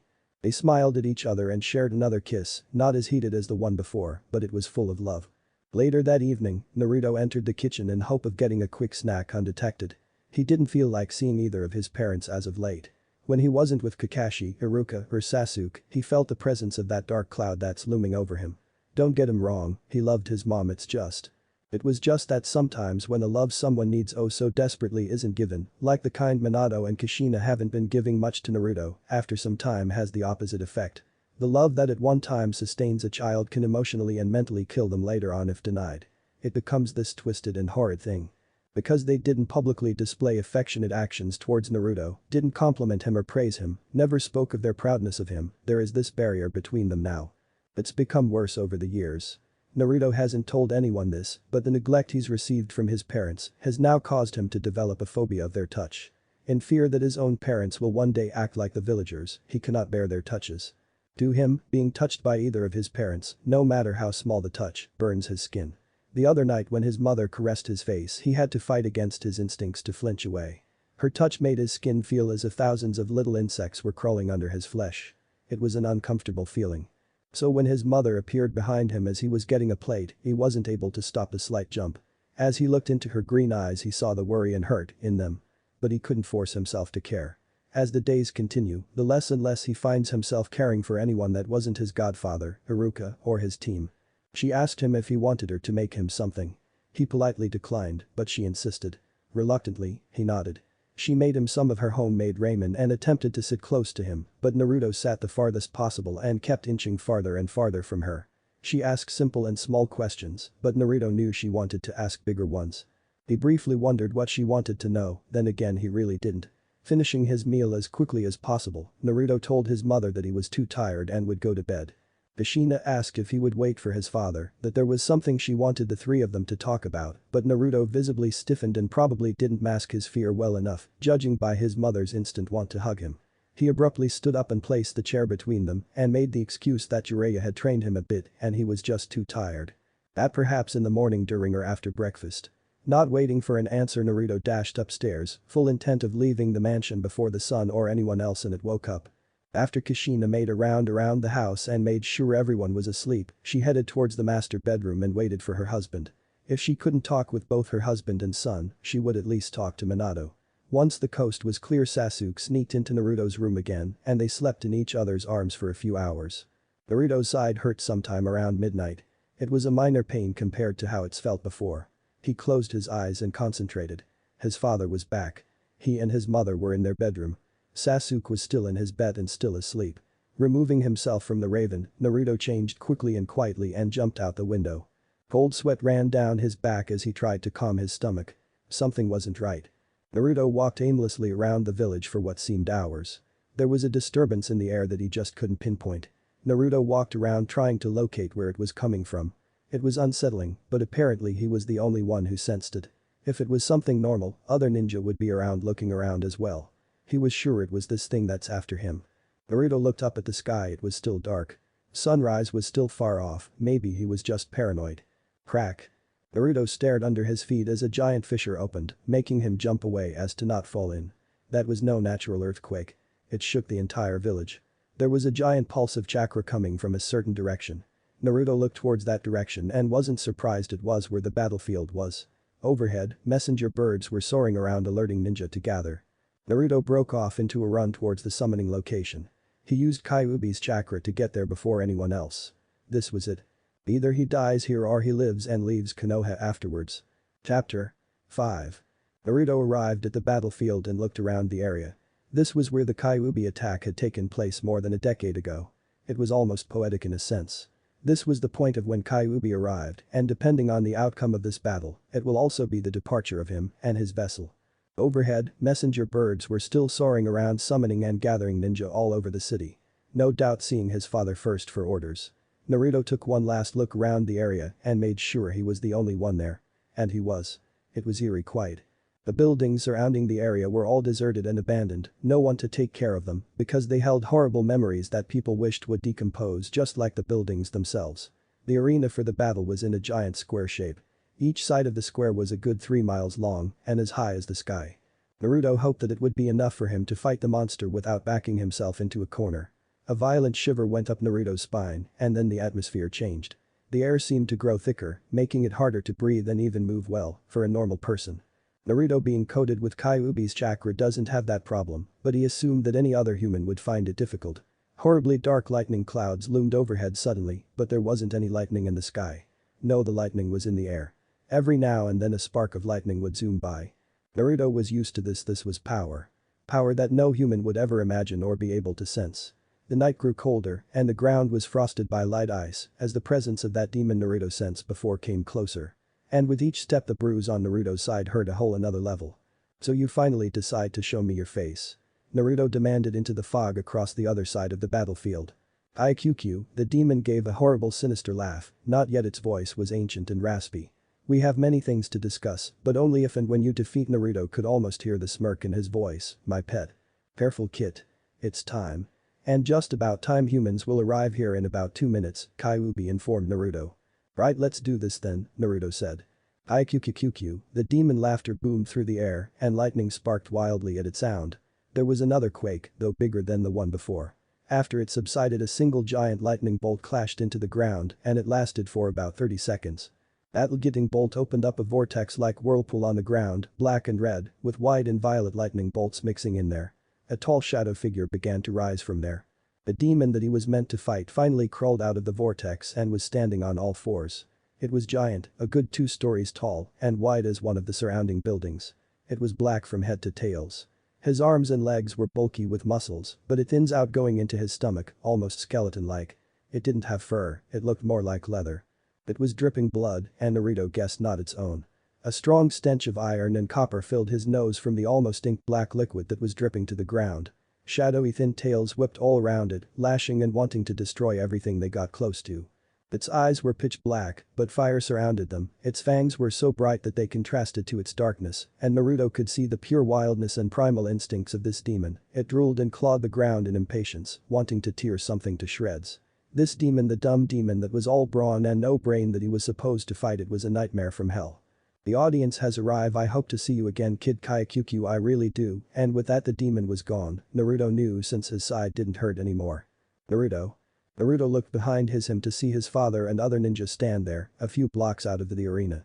Locking his eyes with his father, he sent a cold-hearted glare before turning back around. Inhaling deeply, Naruto bit his thumb to draw blood and slammed his hand down against the pavement. The ground shook again, but this time without the sinister chakra. There was a glow coming from the buildings that Naruto had marked earlier, and a then strong see-through violet barriers shot through each building until they all connected and the walls of the battlefield were built. Naruto. That was Kakashi that time. Naruto looked over his shoulder again, but this time a look of sadness washed over his face. Kakashi approached the barrier and slammed his fist against it, but he couldn't do anything else. More and more ninja arrived and stared in awe. Naruto soon saw that most of the ninja population was there surrounding the arena. Ninja he's never seen, ninja he knew, his father, Jiraiya, and even Danzo were there all watching. Their expressions all different. Some were horrified, others were indifferent, others scared, and those like Danzo that looked smug and content. The creature growled and leaped into the air. It growled louder when it crashed against the barrier. It whimpered a bit and then growled some more as it started to claw at the violet wall, its tail swooshing all through the air. Naruto summoned energy and the lightning in the air crackled around him as the energy became unleashed. Sensing the chakra, the demon turned around and sniffed the air. Its fiery soulless eyes locked onto him and then it leaped into the air. Naruto, not one to be outdone, leaped into the air too. Using Kyuubi's chakra for a power boost, Naruto managed to jump a bit higher than the demon and lunged some ninja stars at it. The demon growled in annoyance but didn't seem affected even though the stars hit it dead on. But they didn't fall into the ground, they were absorbed into the demon's body. Naruto landed on the ground and quickly summoned 3 other shadow clones and prepared for another attack. This time he tried some taijutsu. All 4 Narutos ran towards the demon and used the Uzumaki Naruto barrage against it. The demon got hit a few times but slashed one Naruto away with its claw, another with a whip of its tail, ripped another apart with its fangs, the real Naruto managing to jump far back enough to get another attack going. Kyuubi, help. Nothing I do is working. Naruto cried in his mind. Normal attacks aren't going to work, kid. You're going to need to use ninjutsu to win this, Kyuubi said solemnly. Isn't there anything else I can do? Naruto asked. This demon is fire-based. Once it really starts to attack there will be a lot of fire, Kyuubi said. What am I going to do? My jutsus are wind-based. They aren't strong against fire. Naruto said. I know, kid. But all you got to do is blast it with fire on the inside. It may be fireproof on the outside, but on the inside, Kyuubi said. How am I supposed to do that? I can't use fire, remember? Naruto said. No, but you got explosions, don't you? Kyuubi asked with a grin. Naruto grinned too, and he concentrated chakra into his feet and used it to climb the nearest building. Naruto needed to plan the moment for when to attack. His fingers twitched for the explosion tags in his bag but held back. He needed the perfect moment. The demon looked towards Naruto and opened his mouth and shot out a very powerful wave of blazing fire. It was too powerful, Naruto had no choice but to jump to the next building to dodge the attack. Naruto thought he had the advantage because he had the higher ground, but that advantage was over when the demon sniffed the air again and turned to face Naruto's direction, and dark skeleton and leathery wings grew from its back. They flapped a few times before the creature was airborne. The demon crashed with the wall a few more times before it finally got used to its perimeter and zeroed in on Naruto. Spreading its giant wings, it soared up into the sky and then nose-dived, added a spin, and unleashed a fire spin tornado towards the blonde. Naruto used the chakra on his feet to push off of the pavement to avoid the attack, but didn't get far away enough to escape all of the embers. Naruto's shoulder and a small part of his lower back got burned, but nothing Kyuubi couldn't heal. The demon then nested itself on top of the building Naruto had previously been standing on. When Naruto landed on the ground he was panting. His own chakra was already on low, and all he had been doing was dodging the damn demon. He will soon be forced to use Kyuubi's chakra, and there was a limit to how much he would be able to use before his body gave out. He only had the Rasengan that Jiraiya had taught him, but that wouldn't do any good and it would just be waiting chakra. He needed to use the exploding tags, that was his only chance. But damn it. He couldn't get near enough. Naruto looked up at the demon again when it let out a horrible screech. The demon began to glow an eerie red and the lightning around it was crackling like crazy. Kyuubi, what's happening? This power, it's huge. Naruto cried in his mind. It's getting ready to do something big. This is our chance, kid, it's now or never, Kyuubi said. Naruto nodded. Eyes still on the demon, Naruto took out 6 kunai and attached some exploding tags to them with some wire. Using his chakra again to climb the building the demon hovered off of. As Naruto climbed the building the glowing got brighter. The demon opened its mouth a bit and Naruto could see the fire building up in there, some stray embers escaping here and there. The demon rose higher and higher and Naruto kept on climbing and climbing. Then, the demon shot up into the air, about 50 feet higher into the air it turned 180 degrees and did another nosedive, its mouth opened, ready to fire. Naruto had reached the top of the building he was climbing and used Kyuubi and his own chakra to jump off of it and towards the demon. The demon released the fire while Naruto threw the kunai. Naruto prepared himself for the fire's impact and then was thrown violently backwards due to the force, but as he was plummeting to the ground below him he whispered, boom. The exploding tags were inside of the demon whose body was charging up fire to unleashed and exploded on his command. That fire plus the fire of the demon's attack held enough force to annihilate the entire city, but since the barrier didn't allow anything to leave, the fire had nowhere to go but up and down. The fire seemed to reach the top of the barrier, which wasn't able to be seen by human eyes, and towards the ground, where Naruto's already semi-burned body was falling to. The fire was about 20 feet away from Naruto as they both raced towards the ground. The buildings in the surrounding area were collapsing and crumbling because of the fire, debris falling everywhere, and finally. Naruto crashed violently into the ground and was followed by the enormous amount of fire. The fire explosion created a mushroom head smoke figure. During the battle some had cheered for Naruto, Others Danzu had cheered for the demon. There were cries of help, of carefulness and fear. There were cheers and encouragement. But now there was silence. Everyone outside of the barrier was stunned into silence. The only sounds being the crackling of flames, the wind howling, and debris falling. The violet force field flickered a few times before it disappeared completely. Now that it had more room, the smoke traveled farther and wider. Ninja of the wind element, like Asuma, used their knowledge of wind jutsu to blow the smoke away. Once the scene was clear they all gasped. Fire and burned marks were everywhere, the buildings of the surrounding area were completely destroyed, and there was blood. Lots of blood. No one else moved, no one made a sound. Until Sasuke, that is, Naruto. Sasuke had followed the rest of the ninja when he was awakened by one of the hawks and realized that Naruto was not in the house. When he arrived he was been horrified to see that Naruto had trapped himself with that thing. Sasuke ran towards the rubble but was stopped by someone who grabbed onto his shoulder. He looked back and saw that it was the Hokage. "Sasuke, wait," Minato started, but Sasuke cut him off angrily. "No. Naruto's out there. He's hurt. He could." Sasuke tried to rip his arm away, but the Hokage's hold was too strong. "What are our orders, Hokage-sama?" Ananbu asked. Minato was about to say something when Kakashi jumped away from the crowds, packing next to him, and ran towards the mountains to rubble and debris. Once Pakin located the spot where Naruto was, Kakashi and some of his ninja dogs began to dig. Sasuke still kept on tugging on his arm until he finally broke free. He ran up next to Kakashi, who gave him a firm nod, and they kept on digging. After a half a minute of digging, Kakashi yelled, "Medic." Slowly more and more of Naruto's body was able to be seen. When Sasuke saw the degree of Naruto's condition, he couldn't help it, he threw up. Kakashi glared angrily at the Hokage and yelled again, "Get a medic, damn it." Finally snapping out of it, a medic team jumped forwards and started mending to the body. Glowing green hands asserted the situation before nodding to each other. "We need to get him to the hospital," one medic said. "Can't you heal him a bit more now?" Kakashi demanded. "We're limited here," the other responded. Kakashi growled but allowed it.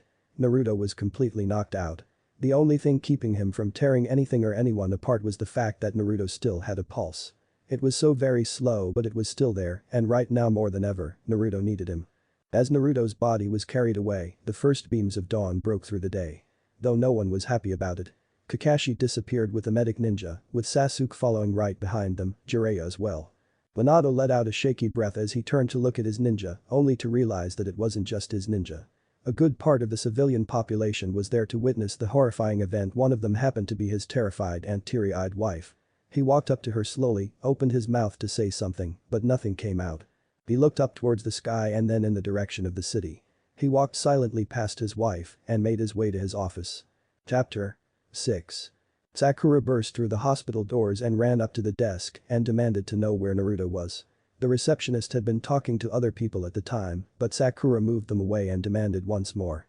"Look, you aren't the first to ask about the honorable son, okay? No one that isn't family is allowed to see him," the receptionist said in a snootish voice. She was that intern nurse that really had no place being a nurse and should be working at the most snooty nail salon type. Sakura growled and then grabbed that nurse by the hem of her shirt collar and brought her up close to her scary face as she let her inner Sakura out. "No. You listen to me. Naruto is my teammate and best friend. You will either tell me where he is or I'll make sure you never see the light of day again." The receptionist gulped and pointed Sakura to where Naruto was. When Sakura ran towards the room, she saw Kakashi and Sasuke in the waiting area. "Kakashi-sensei." "Sasuke." Once there, Sakura was panting, but grabbed a hold of herself and straightened up, a look of determination on her features. "What happened?" Sakura demanded. "Have you heard anything?" Kakashi asked. "Yeah, a demon tried to attack the village, but Naruto sealed it in and fought it," and then Sakura gulped, "He fought it and." "Yeah," Kakashi replied. He didn't want her to actually say it. For one. Not saying it somehow kept it from being so real. If she said it, she might not be as strong as she is now, and second, he didn't know what might happen if he heard it out loud. "Has there been any news?" Sakura asked and then looked over to Sasuke, who hadn't said a single word. Kakashi also looked over to the young raven. He frowned under his mask and then sighed, "No. They rushed him straight into surgery right after they brought him here. That was about 3 hours ago. No one has come out. Not once." "Sasuke-kun?" Sakura asked attentively as she approached him carefully. Sasuke didn't respond and continued to stare vacantly into space, shoulders slumped and looking paler than usual. "Sasuke, perhaps you should go home. Get some rest," Kakashi suggested. That brought the raven out of his stupor as he shook his head violently. "No. I'm not leaving here without Naruto. Sasuke, at this rate it'll still take hours for them to finish up here. And even then, Naruto will simply be moved to a room in the ICU. He'll need a lot of recovery time, and you stressing yourself and depriving yourself of sleep isn't going to help Naruto any," Kakashi reasoned. "Then you go home and sleep." Sasuke spat back, crossing his arms stubbornly. Kakashi sighed, "If you're not going to do it as a favor, then do it as an order." "You can't order me to do that. We're a team. We're supposed to be there to support each other. Wasn't that the whole point of that stupid test you made us do?" Sasuke demanded. "It was. But that was in battle. Naruto is now in the capable hands of the best medics in Konoha. You've been awake for hours and you're stressing yourself out. You're weak, sleep-deprived, and most likely hungry," Kakashi said. "So are you," Sasuke shot back. "Yes, but if I need to, I can use any jutsu to combat anything that may pop up, since I know over 1,000 jutsus to your how many? 2, 3. Naruto defeated a very powerful demon, and from what he said there were others here too. We didn't take his warning seriously and look what happened. There might be more demons to fight, and we may need everyone we can get to help fight, and in your current condition you're useless, Kakashi stated. I can't leave, Sasuke whispered, he needs me. I've let him down twice already. I couldn't save him with Zabuza, and I couldn't help him this time either. Kakashi isn't trying to keep you away from the brat, he's just making sure you're fit and well enough for what's ahead. If it ain't demons then it's going to be political or emotional, Jiraiya said as he approached the group. Jiraiya-sama, Kakashi greeted with a nod. Jiraiya nodded back and then turned his attention to the two remaining genin of Team 7 and said, Naruto's a very strong kid. Stronger than anyone I've ever known, not just physically either. Kid's heart and mind have survived more in the last 14 years than anyone or anything else in all of Konoha's history. Sasuke still didn't look like he was moving anytime soon, so Jiraiya bit his thumb and summoned two frogs. These are two of mine and Naruto's friends. Gamakichi and Gamatatsu. If any news comes to us we'll use them to get to either of you. Sakura and Sasuke looked at the frogs in front of them. On occasion they have seen them help Naruto. Still, they looked warily at the door that led to the operation room with a longing expression. Look kid. Go home, take a shower, take a nap, get something in your stomach, and fetch Naruto some fresh clothes and toiletries. Everything will be alright, I guarantee it, Jiraiya said. How can you do something like that? Sasuke asked exhausted. Because Jiraiya crossed his arms and stared at the door as the other three stared at him, waiting for a response. That kid is something else. Makes you see things in a whole new light and in a good way too. Some people may see it the way he does in the fact that he thinks he's the one who needs us. Truth of the matter, Konoha would be very depressing, bleak, and boring without Naruto. Besides, what kind of godfather would I be if I let anything happen to him? Jiraiya asked with mirth, being very proud to hold that name and title. Now, young lady, please escort the young Uchiha here to the Hokage mansion and make sure he stays put. Sakura nodded as both she and Sasuke stood up, and here, he took out some money, get some breakfast for your sensei. He may be a hypocrite, but he's a haluva stubborn one. Sakura took the money as she looked over at her sensei. Kakashi had taken the seat closest to the door, his back was stiff and his arms were crossed. He reminded her of Sasuke when she first arrived here. She didn't want to leave either, but they had a point. There was nothing they could do here and they needed to rest up in case Naruto needed them to protect him. Yes, sir. I'll make sure Sasuke-kun understands. We may not like it, but we're doing this for Naruto. That will be more than enough to keep him put. Is there anything specific that you want, sensei? Sakura asked. Coffee, Kakashi replied.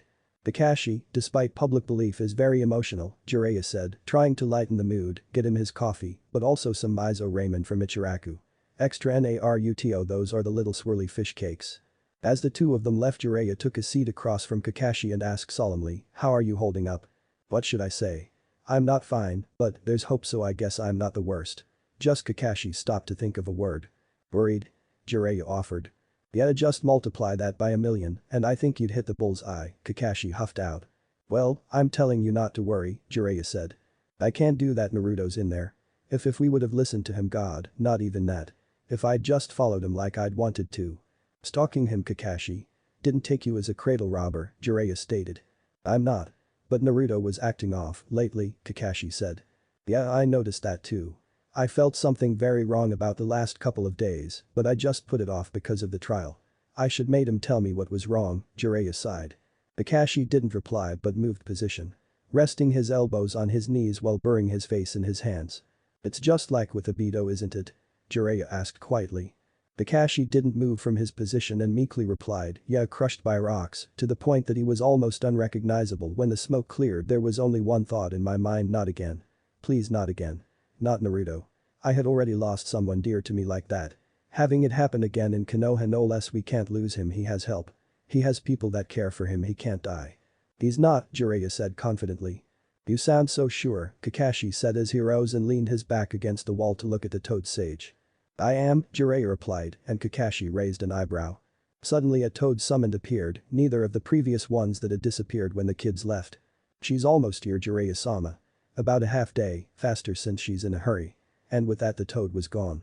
Kakashi continued to look at the toad sage, waiting for an answer. I am Naruto's godfather. I make sure nothing happens to hurt him. And if I fail in that, I can rely on his godmother. Naruto's godmother? Kakashi asked. Yup, right now the legendary slug princess Tsunade is on her way here, Jiraiya said. Really? Kakashi asked and Jiraiya could hear the hope rise in his voice. Yes. Like I said, I had sensed something really wrong with Naruto. Plus the whole thing with the council, I wanted her near just in case. I don't trust those old bastards. She had already been making her way here, and yesterday while the battle was going on, I had told her Naruto was in battle with a demon, using one of my toads for communication. This morning I gave her a vague description of Naruto's condition. I feel safe to assume that right now a giant slug is defying stereotypes and quickly racing its way here with a thick-headed big busty, blonde riding on its head, Jiraiya said with a smile. Sakura and Sasuke walked silently towards the Hokage mansion. It wasn't that far away from the hospital, so the walk there was short. At the door, Sasuke turned to Sakura and told her that he'd be fine. No way. I promised Kakashi-sensei and Jiraiya-sama that you'd get some rest and you're going to follow orders, Sakura stated. I'm not in the mood, Sakura, Sasuke warned. I know it's tough, Sasuke-kun, especially for you, Sakura said gently. I'm not blind. I see perfectly how you look at him. I see perfectly that he doesn't need to do anything but breath to make you Sasuke-chiha, smile. Sasuke stiffened and closed his eyes. Yes, he was willing to admit to Naruto that he loved him. He was willing to claim Naruto in front of his sensei so he would back off, but to anyone else he was scared. Ever since the massacre, people were always so nice and careful with him. He was a protege and one of the best ninja in training. He was meant to be very valuable to the village because he fit in. But what would people think when he, an orphan boy, claimed to fall in love with the honorable male child of the Hokage? Guilt resurfaced to Sasuke's heart as he thought about the past couple of years. The way he and Naruto acted, always sparring, always having contact, always together. People saw that as Naruto clinging to Sasuke, taking advantage of him almost. They saw Naruto as the lion and Sasuke as the poor defenseless sheep. But they were wrong. Naruto was the sheep. It was always Sasuke that started everything. The fights, the conversations, and the touches. At first they were experimental because they caused feelings in him that he's never experienced before. Then they became more confident until he knew what he wanted from Naruto, and it only got worse as they reached puberty. Naruto wasn't stupid either. He knew what Sasuke was doing, but because of how he was treated by others, he saw it as Sasuke's right for him to do whatever he pleased with him. So Naruto put up with it all, but at the same time knew to never let it get too far. Not because he was scared about what they were doing, but because he didn't want to soil Sasuke with his supposed dirtiness. You love him, Sakura stated. Sasuke opened his eyes and looked at her. She giggled because Sasuke looked like a deer caught in headlights.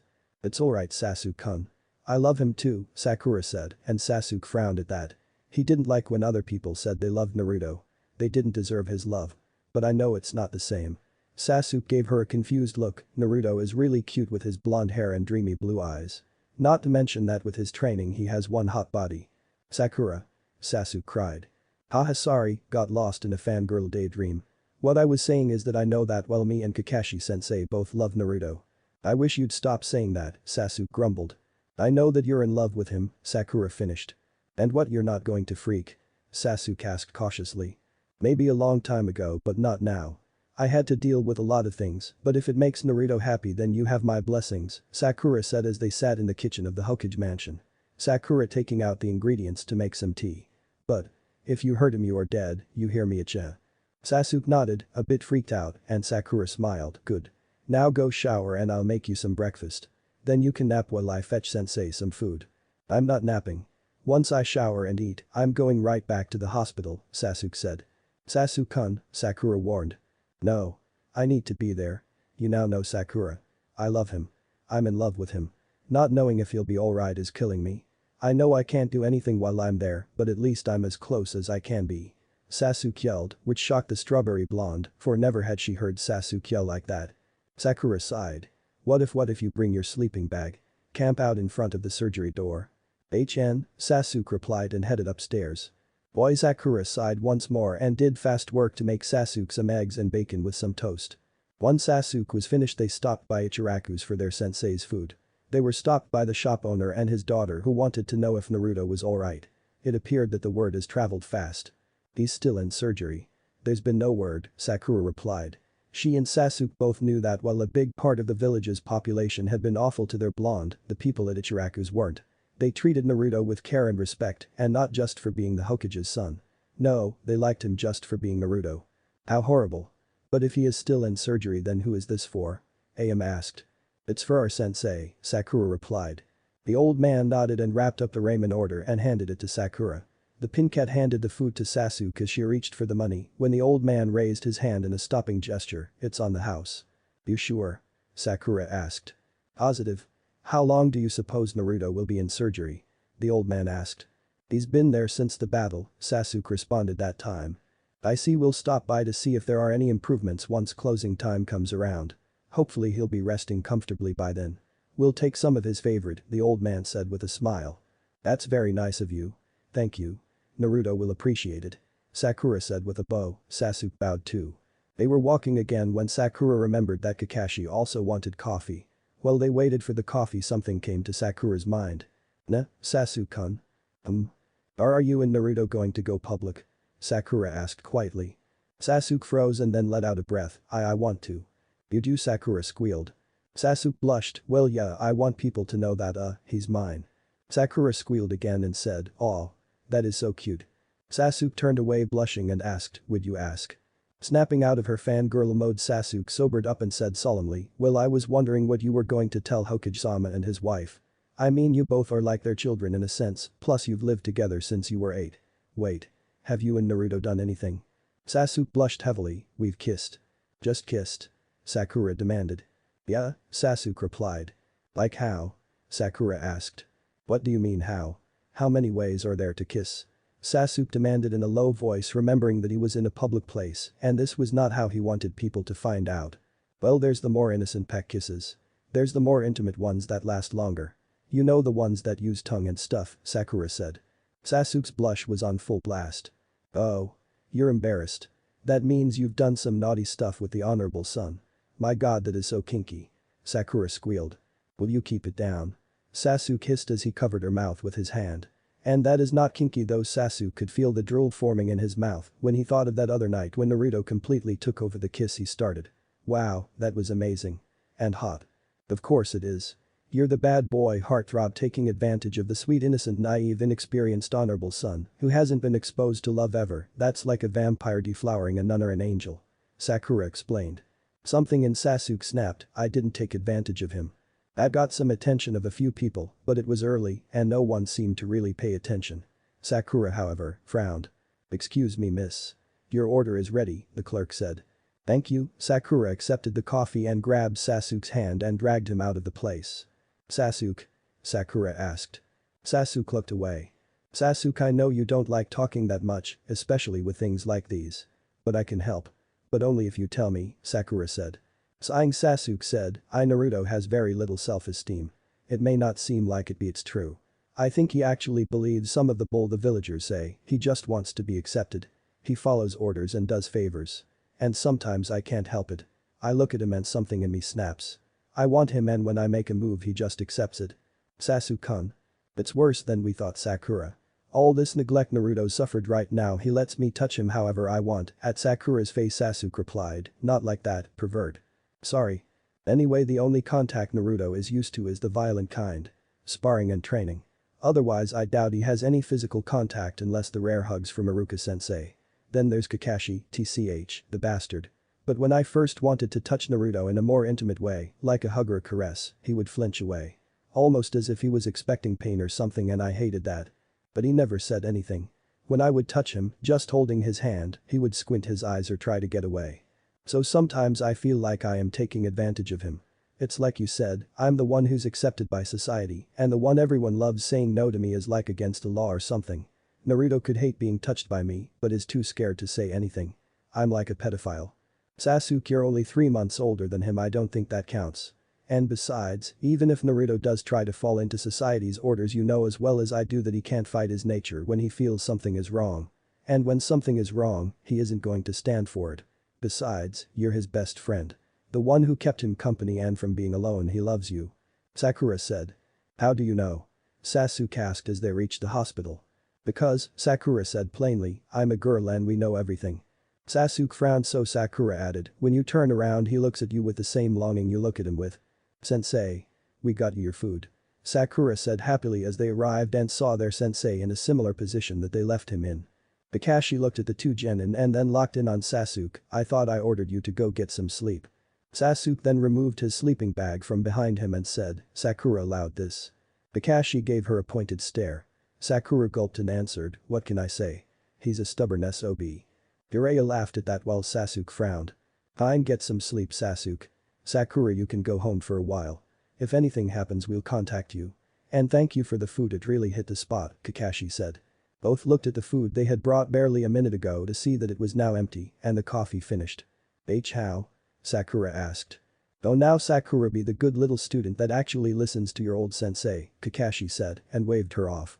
Sighing, Sakura nodded and said, I'll go and rest, but I'll be back as soon as I can. They waved her off and then settled into a silence. Sasuke had set up his sleeping bag and was lying on it staring tiredly at the ceiling. He really didn't sleep all too well the night before. Only a few content minutes because he was in Naruto's arms. But then he left and Sasuke got cold and was then in a restless sleep. Then of course Sasuke was awakened by the hawk and the rest, as they say, is history. Maybe if he closed his eyes just for a minute it'll be okay. Where is he? The loud female shriek removed all the tiredness Sasuke was feeling, and now he was on high alert. Sasuke then saw a very busty woman charging towards them with another raven-haired female, following her holding a pig. Sasuke rubbed his eyes. In the back of his exhausted mind he thought only Konoha would have this many weirdos. Tsunade's here, Jiraiya said plainly. The woman, Tsunade, stopped in front of Jiraiya and demanded, how in the hell could you let this happen? I don't have time for that now. Shizune. The blonde yelled. Beep. Yes mladdie. The raven, Shizune, asked. Once we have a proper diagnosis, I want you ready for anything, alright? We do not leave that room until that boy is conscious. Understand? Yes ma'am. Shizune saluted her and then they both made their way into Naruto's surgery room. Doors slamming behind them. Leaving 3 shinobi to stare with surprised expressions. Basically sweet drops. Like I said, Kakashi, I may be one thing, but he is nothing like Naruto's godmother, Jiraiya said as he let out a sigh of relief. He felt much better knowing that Tsunade and her apprentice were looking after Naruto. Chapter 7. Minato sighed heavily as he leaned back into his chair. He was tempted to bring out a bottle of sake but dismissed the thought when his door burst open and council members filed in. All of them, both ninja and civilian. Okage-sama. What are you planning to do? Sir? Okage-sama. Namikaze. Minato looked up with a glare at the sound of that voice. Cerulean eyes seemed to glow an icy blue with hate as they stared at the crippled man in front of him who dare called his name. Standing up, Minato said, let's all go to the council room. All nodding they headed towards the room where all of the meetings took place. Once everyone was seated, claims began to fly immediately. What are we going to do? One civilian member asked. Has the demon been dealt with? Another civilian member asked. Minato raised his hand to silence them and stated calmly, Anbu and some of the Jonin are searching all over Konoha. Every crook and cranny, nothing will be left overlooked. If there is something else still here, we will find it. The remaining Jonin and Chunin are looking around the battle area. So far nothing much is left. Lots of blood, some bones and flesh, but it is safely said that the demon is dead. The members seemed satisfied and let out a breath of relief. Then let's discuss our next plan of action, Danzo said. Our next plan of action? Another member echoed. Yes, Danzo murmured as he leaned his chin on his intertwined fingers. This was a very close call. But we mustn't let this ever happen again. Minato's eyebrow twitched and his lips let down into a deeper frown. What do you have in mind?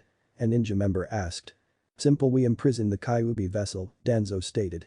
And that was the straw that broke the camel's back. Minato rose from his seat and slammed his fist down as he glared at Danzo and said, you will do no such thing. Okage-sama is right, an elder female member stated, it was because of the young Uzumaki-sama that Konoha was saved. Be that as it may, who do you think that demon was here for? Danzo asked. Had you let my son explain the last time he was here then maybe we'd know.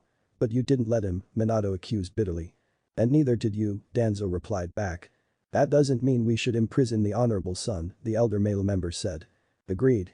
The honorable son gave his life for the village, a civilian member said. He isn't dead. Minato hissed and then looked at Danzo, and despite everything he's been through, he decided to protect us instead of leaving us to fend for ourselves and die. Because if you felt the chakra from that demon, then you'd know that it would be powerful enough to eliminate the entire village, if not the entire fire country. PFT, it's nothing but a demon turf war, Namikaze. That brat is just like a dog, it didn't want another mongrel in its territory, that's why it fought. You'd be a fool to believe otherwise, Danzo answered. He is not an it or a dog. He is my son. And you will not lay a hand on him. Minato declared. Danzo, for his credit, didn't seem fazed by the fierce look directed his way and in fact smiled a horrible smirk that made blood run cold and replied, you're being blinded by your failure as a father, Namikaze. Excuse me, Minato demanded. You heard me. You've never been there for your brat.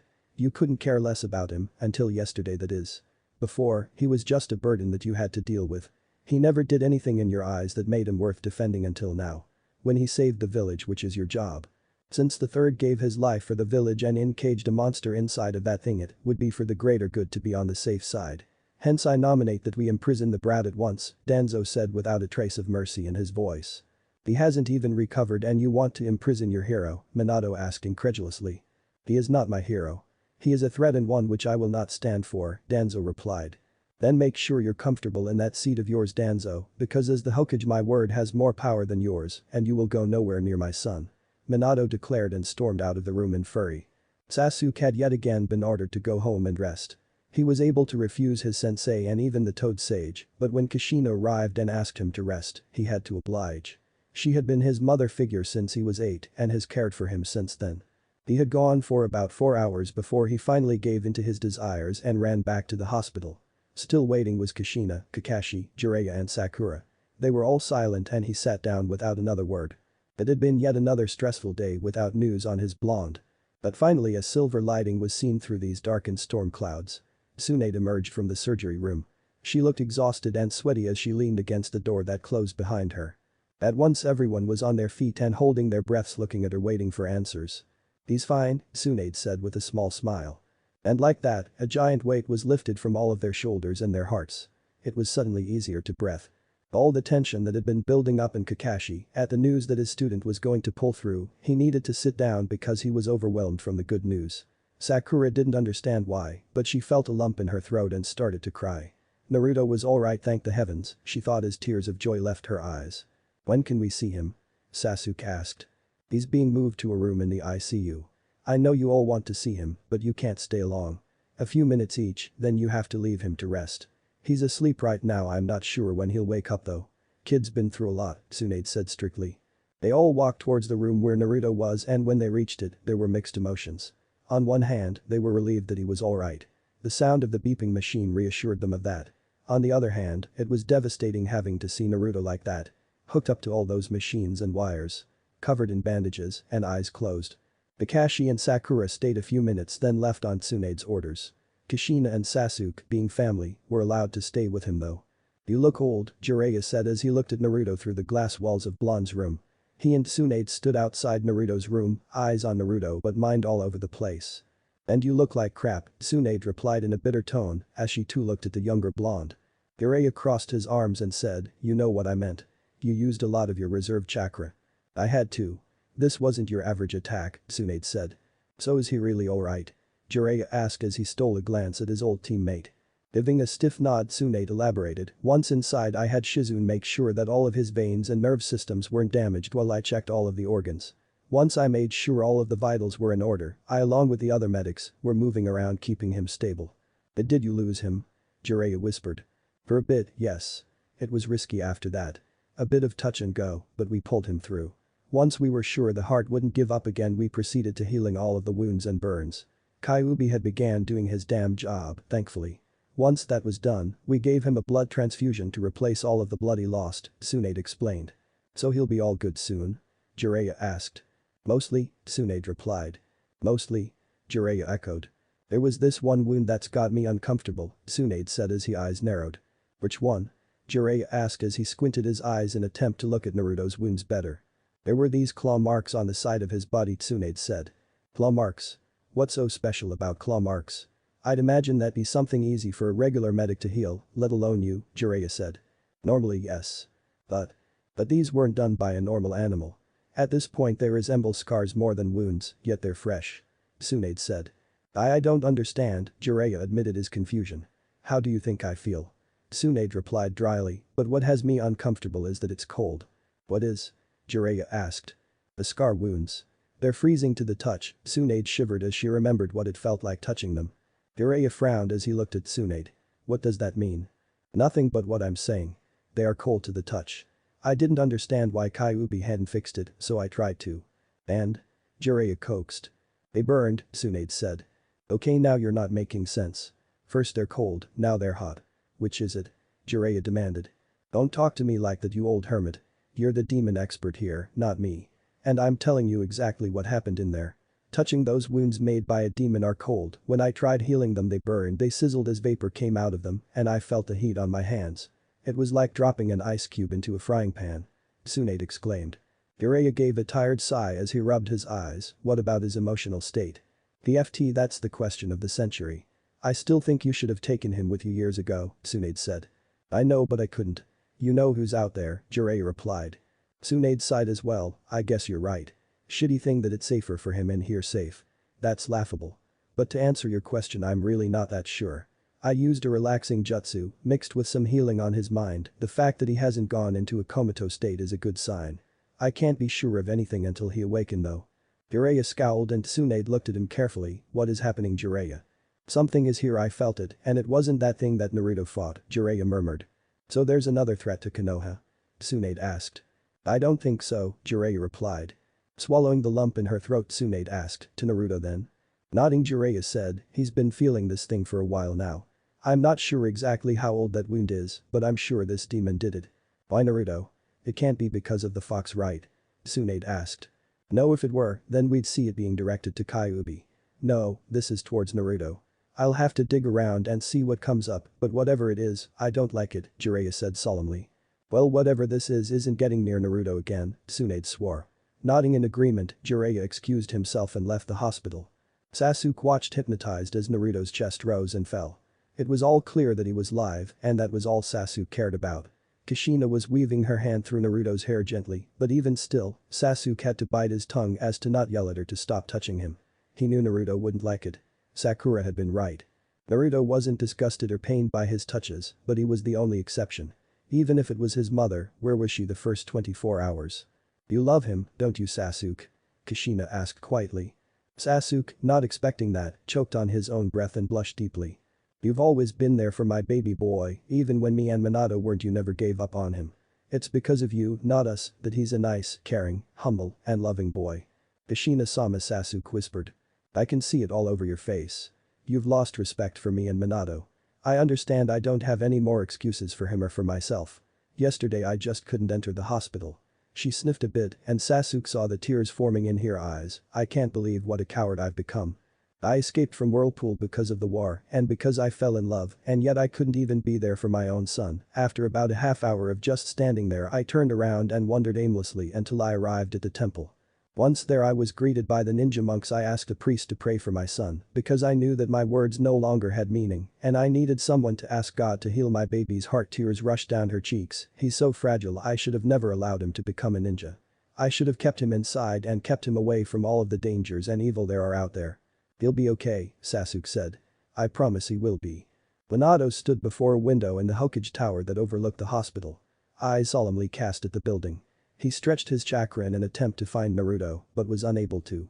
He didn't want to know what that meant, but told himself that it was just Jiraiya or Kakashi masking the area near Naruto, keeping him safe from any threat that might be stupid enough to try something.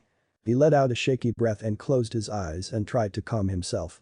His assistant approached him. Sir, the ninja you asked for are waiting in your office. Nodding, Minato made his way towards his office. Once there he looked at the ninja that he had asked for. I want all of you to stand watch over Naruto. I've got a feeling the next couple of days are going to be difficult. This demon threat can't be properly put away until he confirms that it's safe. I've got Anbu I trust making sure Danzo and his men don't enter the hospital. No one that isn't his team or family is allowed anywhere near him. Minato explained. What are our specific orders, sir? Asuma asked. Asuma was standing there with Anko, Kurenai and Genma. Like I've said, I've got Anbu watching the hospital, but I still don't feel safe. Your main duty is to make sure to look after Naruto from the inside. Kurenai, because of your Jinjutsu it will be difficult for Danzo or anyone to get to Naruto. Asuma, you and him are both of the same affinity. That will make it easier for you to sense him in case anything happens. Anko, you and Genma are friends with Naruto, and it won't be suspicious if you are seen around him. Anyone tries to get close to him without consent is to be sent to Ibiki. He'll gladly be awaiting them, Minato said threateningly. Chapter 8. It had been 4 full days since Naruto was placed in his own room in the ICU. All of this time he had not moved. The only signs that he was alive was the rise and fall of his chest, as well as the machines that were hooked up to his body. It was in the middle of the 4th night that something occurred. Tsunade made it completely mandatory for everyone to leave. Naruto was her main priority and they were all getting on her nerves. So she had made it a rule that they were only allowed to visit him during the day.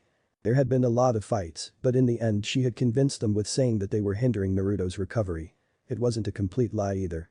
With all of the medical jutsus she and everyone else has performed on Naruto, along with the help of the Nara medical book that the oldest Nara had brought her, Naruto was almost completely healed. Though if she'd have to guess, it was this fast due to the Kyuubi, but still, Naruto had not yet awakened. Added Tsunade worried lots. The kid, even if exhausted, should have still at least woken up once during his time here. That wound caused by the demon that Naruto had was also bothering her. She had Jiraiya look into it, maybe it was the reason the kid hadn't woken up. As far as she could tell he wasn't in a comatose state and yet, still unconscious. Sighing, Tsunade mentally lectured herself that it was just her worry getting to her. It was no real threat. If he didn't awaken 2 more days, then she'd freak out. She had been doing the late night shifts on Naruto herself, though she supervised the day shifts too. Even though Minato had set up heavy security around the hospital she wasn't at ease, maybe tomorrow she'd go gamble. See how her luck is. That will give her an idea if she should be worried or not. Looking down at Naruto's expression-free face, Tsunade smiled sadly and leaned down to kiss Naruto's forehead. She caressed his hair gentle and even unconscious Naruto flinched away. Sock Naruto, it's just me. Naruto HM''D and Tsunade let out a breath of relief. The kid was still alright, just refusing to wake up. She continued to caress his head a bit longer. This time though Naruto didn't flinch away and almost seemed like he was moving towards the touch. Everything's going to be alright, Tsunade promised. My lady? Shizune asked from the doorway. Tsunade didn't look at her right away and continued to look at Naruto. Yes, Shizune. Jiraiya-sama asked me to tell you he wants a date, Shizune said uncomfortably. The FT, that old fool. He's still the same old dirty hermit, Tsunade said as she shook her head and stood up from her place. I guess I'd better go see what he wants. How is he? Shizune asked as she looked at the younger blonde with worried eyes. He's strong. His body is fighting with everything it has, Tsunade replied. But his mind, my lady? Shizune asked. It's tired, Tsunade answered. Will it complicate things? Shizune asked as she followed Tsunade out of the hospital and into the streets. I'm gambling that it will, Tsunade said with a sheepish grin. Gamble, my lady. But you have not good luck. Shizune said uncomfortably. My point exactly. If I gamble on it then I'm bound to be wrong, Tsunade said happily as she headed into town where she'd meet up with the old toad hermit. Behind her Shizune gave a soft smile. Inside of the hospital room Naruto's eyes flickered. Slowly they opened and blinked into focused. Instead of the usual blue irises that normally shine brighter than the sky, they were bright red. His whisker marks were darker and more defined. His teeth were sharper and his canines longer. Naruto smirked, it worked, huh? Kyuubi tentatively clenched and unclenched his fist first. Then he moved his neck and then wiggled his toes. He smiled in a childish way at the feeling, since his toes were covered under the cool blanket. It felt funny. After testing his temporary body long enough to make sure he had control over everything, Kyuubi slowly rose from the bed. Turning to unplug all of the machinery so it wouldn't cause any alarm, he followed to remove all of wires and needles connected to his host's body. Taking a few careful steps, almost losing balance a few times, Kyuubi was reminded of when a cub first learns to walk instead of being carried by its parent. But once he had a feel of being on only 2 feet instead of 4, Kyuubi opened the window and jumped out. Using his chakra he not only masked it but used it to move at a speed that wouldn't get him detected. He ran a few miles into the forest and stopped. When he did he was panting heavily. Damn, Kyuubi thought, it took much more out of me than I thought to keep this kid alive, thank God this doesn't take that much power. Picking up a stick, Kyuubi drew a design in the ground and then bit his thumb and let a drop of Naruto's blood fall onto the design. A gust of wind flew by and Kyuubi closed his eyes. You look awful, my lord, a feminine voice said. Kyuubi opened his crimson eyes and looked at the newcomer. I'm glad you were able to come, Hisakata, Kyuubi said as he looked over at the Hanyu. Hisakata was her name. Kyuubi had known her father. A powerful demon from the east who had fallen for a mortal princess. In their affair, Hisakata had been born. During a demon war a few centuries ago, Hisakata's father had asked him to watch over her and her mother because they were being targeted and he was needed in the battlefield. Over the few years since then, Kyuubi and the Demon King of the East had become great friends and Hisakata almost like his family. Of course I came. Though you look very different from last time I saw you, Hisakata said. Last time was 250 years ago, Kyuubi said. True, Hisakata nodded. Even though she was old, due to her demon blood she looked very young. Around the age of 20. She was slender, but strong due to her demon side. But lots of half-breeds had similar traits. Super strength, super speed, sensitive senses, all similar to a real demon, but they weren't on the same power level. There was also a night when they lost all their demon powers and were fully human. On the night of the new moon she loses her wolf ears and tail, her claws get shorter and turn to human nails, same with her fangs that sort of retract. And her normal silver eyes would turn brown. On a regular day she has long black curly hair, contrasting pale alabaster skin, black wolf ears with a matching tail. Wearing black shorts and a black tank top with silver demonic armor that mimicked her father's. A sword her father had made especially for her on her back and her mother's bracelet on her left wrist. Yes. Father has been very displeased that you haven't visited in so long, Hisakata said. As you can see, I'm limited, Kyuubi replied and gestured towards Naruto's body. Are you also usually this weak? Hisakata asked worried. Kyuubi was one of her earlier guardians and she cared greatly for him. No. My vessel was just in a battle. Bloody demon, it was one of those all-power no-brain kind, but he was being used by someone powerful, Kyuubi replied and winced as his chakra instinctively went to heal the wound on Naruto's side, but couldn't, it only burned. Was that here? Hisakata exclaimed. Yes, but that isn't why I called you here, Kyuubi said getting to the point. Oh right. What can I do? Hisakata asked. My vessel is still too weak. I've been keeping him from awakening, Kyuubi said. Why would you do that, my lord? Hisakata asked confused. He's a stubborn one. You see, he's been treated as a second-class citizen almost his whole life. He's powerful and witty, but he's been treated like crap and he's put up with a lot over the years, all because of me. Kyuubi whispered. You're living amongst mortals. It was stated as a question, but it really wasn't. There was just distaste. Kyuubi chuckled, don't be like that, Hisakata-chan. You used to live with them when you were younger. Yes, and I remember what it was like and it wasn't good. Not for someone like me. In fact, it was horrible. A complete nightmare, Hisakata grumbled.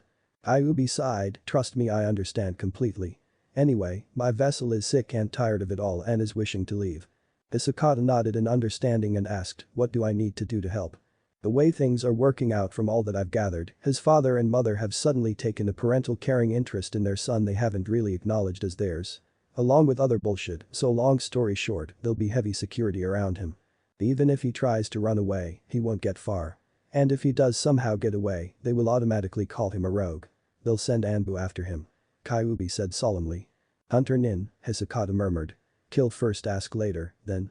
Nodding, Kyuubi said, that's why there's going to be another demon attack. The humans don't know much about what the hell happened a few days ago. All they can do is guess, and one of the assumptions going around is that the demon is here for Naruto, my vessel. We can use that to our advantage. You'll transform into one of the human nurses that tends to my vessel. Once in the room with him, you'll have to make it look like a convincing attack. Make them think he was kidnapped. Think you can do that? Of course. Hisakata answered enthusiastically. I actually have an idea of how to do that. I'll need a few drops of his blood though. Tilting his head in confusion, a very Naruto thing to do, Kyuubi noted and asked, why? My father's warlock taught me a trick in case I ever need to make a getaway and make it look like I was dead. It'd get me a few days if not throw my enemy completely off. The way it works is I get a good amount of blood from another animal, say a buck or a pig, I gather their blood in a jar of sorts. Then, using the spell my father's warlock taught me, I pour your vessel's blood with the animals and bam. The animal's blood is a complete copy of your vessel's. It'll look, smell, taste, and even have the same DNA code. So when I sneak in to kidnap your vessel and spill the blood, they'll think it's his, Hisakata explained. Kyuubi smirked, I knew I liked you for a reason. Oh please Kyuubi-sama, you flatter me. Besides, you are my favorite uncle, Hisakata said and took out a small clear glass bottle and Kyuubi bit his temporary thumb again and dropped in a few drops. Well, I better get back. It won't take long before they realize the kid is gone. I still have to get him to wake up, Kyuubi said and vanished. Walking back to the hospital, Kyuubi made himself comfortable on the bed once more. It seemed that no one noticed his departure. Looking out the window he saw that it would be dawn soon and the Uchiha brat and the kid's mother would arrive shortly. Their scent was stronger than anyone else's. Leaning back, Kyuubi let go of any thoughts about those bothersome humans and drifted off into the subconscious of his host's body. When reopening his eyes, Kyuubi was welcomed to the familiar scenes of the tunnels of Naruto's mind. The kid was in there somewhere now, all Kyuubi had to do was find him. Kyuubi smiled as he remembered doing this with Naruto when he was younger. Since he didn't play with anyone much besides the Uchiha kid, Naruto would always make the connection with Kyuubi in order to play with him. Kyuubi remembered it fondly. Flashback. 7-year-old Naruto looked around his room and frowned. He had already played with all of his toys, finished a puzzle, and colored with his crayons. Walking over to the window, his frown deepened. It was raining, so he couldn't go out to explore. Naruto decided to go to the kitchen and make himself a snack. He settled with some milk and cookies since neither his mother nor father were home. His father had important business with another cage out of Konoha, so he wouldn't be home for days. His mother had promised to help Mrs. Yamanaka with a flower shop since Mr. Yamanaka had been hurt on his latest mission. When he was finished with his snack, Naruto was placing his plates in the sink when he tripped on his robes. Falling with the dishes, they crashed and he was cut. Naruto sniffed back the tears and he clutched his little arm in pain. Using the mop and broom to clean up, Naruto then went to the bathroom to clean up his wound. Taking out the first aid kit, Naruto grabbed the disinfectant spray and a band-aid and was about to get ready when he looked in the mirror and right before his little blue eyes the wound was healing itself. Naruto then lifted up his shirt and saw the tattoo-like seal. When the wound was completely healed the spiral tattoo slowly vanished as if it were never there. Naruto placed a small hand over his belly button. Going back up to his room Naruto felt weird. It was the fox. He would sometimes hear it, giving him advice, helping him get out of situations, telling him where he could hide and when it was safe. The fox kept him alive. Naruto pouted, he really wanted to say thanks. Going over to his bed, Naruto laid down and closed his eyes. He did feel drowsy, but before he fell asleep he whispered, "I wants to talk to you Mr. Fox." Falling asleep, Naruto reawakened in a damp hallway. There were lots of dripping pipes, the water reached his ankles, and the walls looked old and almost ready to crumble. Curious to explore the new place he's come to, Naruto walked along the hallway. He walked all the way down the hallway until he reached the end of the path he was in. Which was a dead end and a cage. Inside was completely dark, after seconds of looking into the darkness, two red orbs of light shone brightly in the cage. They were like eyes because they were. After blinking a few times, a big mischievous grin appeared as well. Kyuubi smirked as he remembered the first time he encountered the kid inside the chambers that were his mind. It was the day that Naruto removed the seal and allowed Kyuubi more freedom in his mind. "Hello?" Naruto asked. "Well look who it is, go away brat," Kyuubi spat. "You're Mr. Fox," Naruto said, though more to himself. "Well look who's a genius, leave me alone brat," Kyuubi said. "But I's wanted to talk to you," Naruto said, a bit timidly. Kyuubi noticed how the small human child was biting his lower lip, a nervous gesture that humans tended to have. The fox smirked in an evil way as he mocked niceness, "Aw came all this way to talk to lil ol me? Hahaha. Why? Those fucking humans can't stand you enough to be around you." I just wanted to tell you something, Mr. Fox," little Naruto whispered. "Look brat, it's bad enough I have to be here alright. I don't need you to annoy me." "Shoo," Kyuubi said and went to his previous position of resting his head on his paws like a dog would do. Kyuubi cringed at his first meeting with Naruto. It wasn't the best first impression and he regretted it terribly. But back then he was barely imprisoned and felt hatred to the young blonde for serving as his cage. Looking down at his feet, Naruto bit his lip harder, trying to hold back some tears. In the tiniest voice that the Kyuubi had ever heard, even from a child, Naruto murmured, "Thank you very much." Stunned by the words, Kyuubi raised his head and asked, "What?" Naruto looked up and said a bit louder, "I said thank you." Cautiously Kyuubi asked, "What for?" "For making the Owi go away. For helping me when the villagers get mean. For being with me." "You're right, no one likes being with me, I know yous have to be with me, but it still counts. 'Cause of you I's no alone."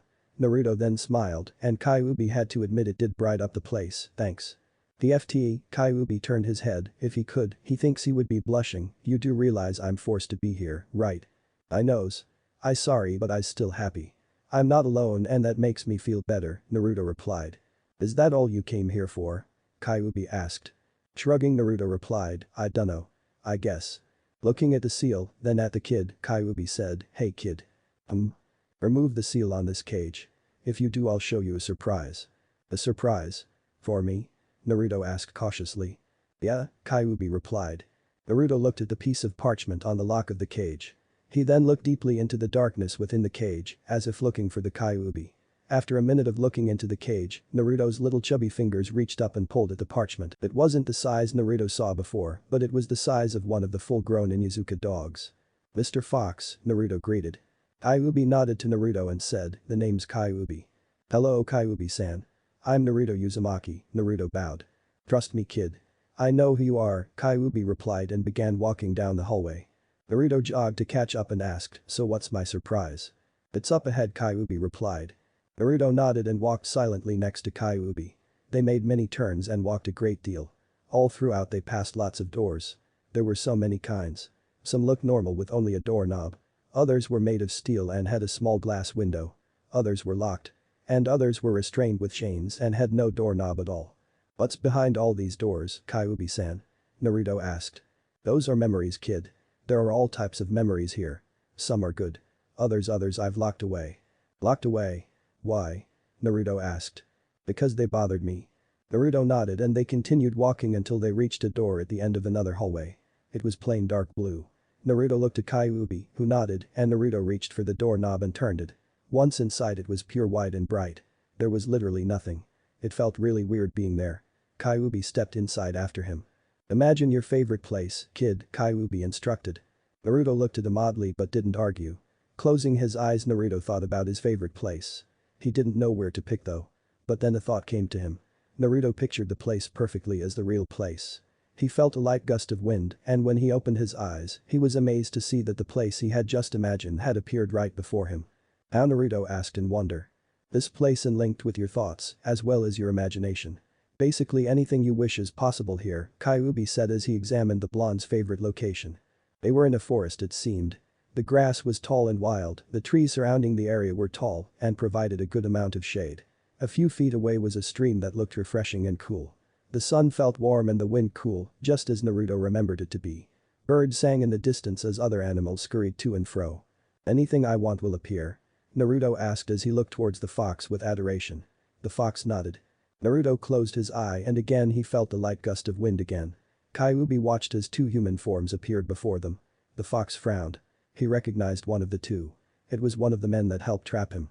He was tall, blonde, and had blue eyes. He looked like an older version of the kid. Then there was a retarded woman next to him. Mommy. Daddy. Naruto squealed. Naruto ran to his temporary parents, whose arms were stretched out awaiting him. In his father's arms, Naruto looked at him with the most serious face Kyuubi had ever seen on a human and asked, anything I wish? Anything, Kyuubi confirmed. Nodding with a smile, Naruto turned his attention to his parents. Let's place mommy, daddy. Naruto then jumped from his father's hold. They chased each other around and placed freeze tag. Once Naruto was bored with that game they played hide and seek. When that got boring, Naruto closed his eyes and made it snow. Though unlike the real world it wasn't harmfully cold. Naruto and his mother built a snowman. Then he and his father built two forts which were then used in a small ball fight. His mother and him versus his father. After that he fell back and made a snow angle, giggling all the while. He hadn't ever remembered doing anything as fun as he just had. His parents had fallen down next to him. Naruto smiled up at them both and made the snow disappear and replaced it with a field of tall wild grass once more. Naruto loved this. This was the best thing that's ever happened to him. Because of his parents' responsibilities to the village they never get to spend any time with Naruto anymore. He misses them. He misses them a lot. They're never there to tuck him in at night. Or to eat lunch with anymore. They don't read him stories in the day anymore, they never say good morning or have a nice day or they never say. We love you Naruto, both his parents said in unison. Naruto sat up straight and looked at his parents in front of him. They weren't really his parents. His father was away on business. His mother was tending to people who were in need of help. Naruto was really asleep in his room. These people, they weren't real. He was in his mind. Anything he wanted he could finally have. Naruto's face was solemn as these thoughts passed through his mind. Say it again, Naruto whispered as tears swelled up in his eyes and he bit his bottom lip to keep it from quivering. We love you Naruto. We love you Naruto. We love you Naruto. We love you Naruto. Kyuubi sighed as he walked down the hallways. The kid had done that for years. Up until he was about 10. He would torture himself with that false memory he created and many more. Kyuubi at times wished he'd never given Naruto that present. It really didn't do much but torture Naruto with what he wanted but never got. But at the same time it did make the kid happy, so. But recently the kid's false memories are different. They no longer included his parents. Now they included that one-eyed scarecrow, that academy teacher, and his team. Or sometimes it would just be the two of them. A boy and his fox. Opening the door, Kyuubi closed his eyes and walked in. When he opened his eyes he was standing in a meadow. It was nighttime here. The sky above had thousands of stars. No moon though. The area below was being illuminated by hundreds of lighting bugs. He looked down the meadow and saw the kid lying down looking up at the stars, his hands behind his head. Approaching him, Kyuubi laid down next to him, nice place. Thanks. I saw it in a book once, Naruto replied as he continued to look at the sky. No moon? Kyuubi asked. No moon. It'd make it hard to see some of the stars. And I needed something to count considering you won't let me wake up, Naruto stated a matter of fact. I had to keep you here for a bit. I had some business to attend to, Kyuubi said. In my body? Naruto asked. Yes. I also knew that you'd be stubborn, so I've set up some plans for our departure, Kyuubi said. Really? Like what? Naruto asked as he turned to look at the big fur ball. I'll tell you later. Right now you have to wake up, otherwise the Uchiha brat might start a fire or something. Just hang tight until later on tonight. By tomorrow morning we'll be long gone, Kyuubi promised. Kyuubi reached over with one of his tailed and made contact with Naruto's forehead, and suddenly Naruto was awake in the real world. He took in a gasp of breath, as if he had just submerged from being underwater without air for a long period of time. Naruto. Sasuke cheered. Naruto looked around the room. It was a room in the hospital. Whites, grays, and other dull colors greeted him. Machines and tubes and other medical stuff all around, some connected to him, some not. There was only one bed in the room. A TV hoisted on the wall across from him. On the other side of the room was a big window that let in the first rays of sun. His eyes fell on Sasuke, and a feeling inside him made his chest ache. Sasuke looked horrible, and yet he was happy. Obviously he was worried about Naruto. Looking around the room, Naruto saw there were gift baskets, teddy bears, balloons, flowers, and cards all over. Like it seriously looked like a gift shop in the room. Why Naruto tried clearing his throat since it sounded raspy. Why is this stuff here? Naruto demanded. Oh, people have been bringing this stuff for days now. It's been crazy, we actually have to make daily trips to the Hokage mansion to take some of the stuff there since there's limited room here. Actually people were told to just send it there. Get rid of it, Naruto deadpanned. Huh? Sasuke asked. I said get rid of it all. Naruto hissed. Well, what should I tell them to do? Sasuke asked. I don't care, Naruto replied expressionlessly, throw them in the trash, burn it, shred it. I don't care. I just want it all gone. Alright. The next couple of minutes, Sasuke and some of the ninja that were stationed in front of Naruto's door were removing all of the gifts the villagers had sent Naruto. Sasuke told one of the ninja to go inform someone at the mansion about Naruto's request. Going back inside, Sasuke carefully sat next to the blonde. Are you in any pain? Sasuke asked. No, I'm fine, Naruto replied. You fought a demon, fell from a building, and were scorched, Sasuke stated. I'm healing, Naruto said more gently. He raised his eyes to meet Sasuke, and the earlier coldness was gone. I'm sorry if I worried you. No longer able to resist, Sasuke stood and hugged Naruto. Clutching to Naruto's nightgown, Sasuke whispered, I thought you died. I didn't, Naruto replied just as quietly. You could have. I didn't. You scared me. I'm sorry. I love you. I love you. Raising his head, Sasuke leaned in and kissed Naruto. It was quick but needed. Naruto closed his eyes and sat back and listened to both Sasuke and Sakura tell him about everything that's happened in the last couple of days. About the villagers being freaked. How all of the children were now all amazed by their new hero. Villagers making monuments and dedications to Naruto. The gifts that were sent. People naming or making things in his honor. Naruto didn't really show any emotions towards anyone that came to visit. When his team was there he apologized and said he was just exhausted. Sakura reassured him to not worry. Kakashi didn't say anything aloud, but Sasuke saw the way Kakashi and Naruto looked at each other, almost as if talking telepathically. That caused him to be jealous, but Sakura reminded him quietly who was in a relationship with Naruto, and it wasn't Kakashi. Other people had come to visit. Anko, Genma, and of course Kushina. She had cried and hugged Naruto tightly. He had tensed incredibly and closed his eyes. He refused to look at her or answer anything that she had said. However, that did nothing to dampen her attempts. Later in the evening, Kushina wanted to feed Naruto something solid. She had gotten an apple, used a kunai to peel it, and cut it up in slices so it'd be easier for Naruto to eat. She used a toothpick to pick it up and feed it to him, but Naruto refused to open his mouth. Please, Naruto-chan. You need to eat, please. Just a small bite, Kushina begged. Naruto clenched his fist. He didn't want anything from anyone. He didn't need anything from anyone. He felt sickened with everyone's sudden change of heart when it came to him. Where the hell were they when he was younger? Where were they when he was alone, scared, and hurt? Where were they when he needed them and not the other way around? And like that, something inside of him snapped. Using his right arm, the one closest to Kushina, Naruto smacked the tray of cut apples from her hands. The pieces fell on the floor, the tray and kunai also fell with a clank noise as they hit the floor. When they finished falling, the room fell quiet. Dead silent actually. Naruto's nose flared in anger, but still he refused to talk and turned his head in the other direction.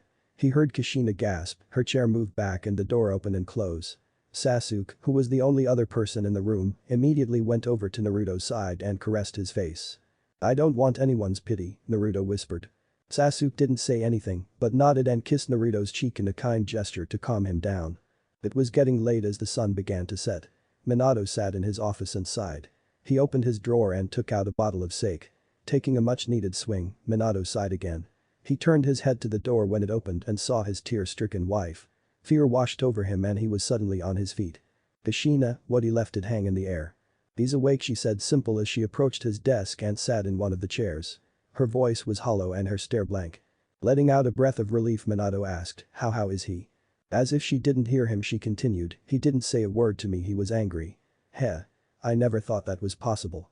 Naruto-chan just seemed incapable to ever get angry, but he was. And he has every right to be.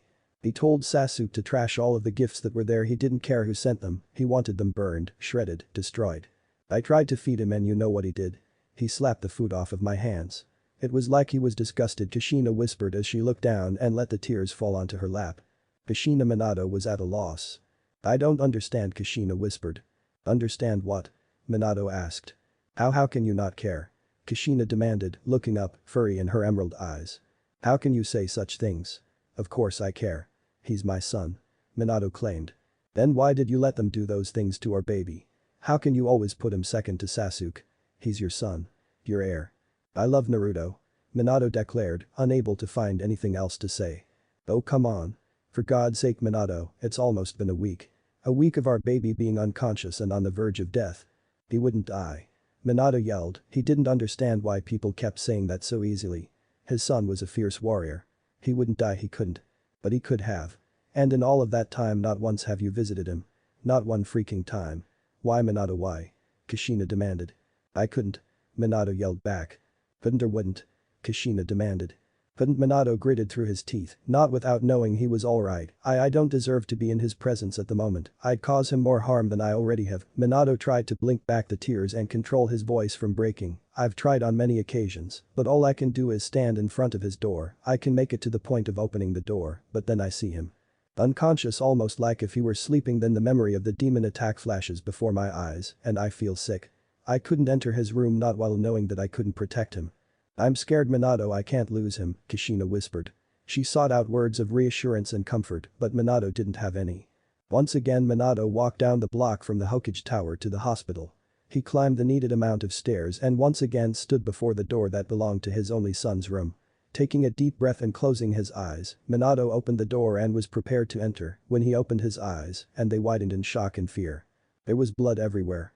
Naruto's body was missing from the bed and was in the arms of a dark figure who was about to jump out the window. They had a hat on so Minato couldn't see the person's face, but he saw the smirk. Then they jumped out carrying Naruto's limp and bloody body with them. Snapping out of his stupor, Minato hollers for the ninja that were supposed to be on watch. The yelling attracts Tsunade and Minato quickly tells her what he just witnessed. Her face is grim and she says something about going after Jiraiya. Minato quickly assembles his ninja in the courtyard. Someone has broken into my son's bedroom and has kidnapped him. He was headed to the outskirts of the village. Give chase and no matter what bring my son home. Minato ordered, which had a bit of a threat in it. Giving the signal, the ninja vanished in their super ninja speed and raced off to the only exit to Konoha. Minato teleported to the Hokage mansion for his weapons. He was fully dressed and about ready to leave when something stopped him.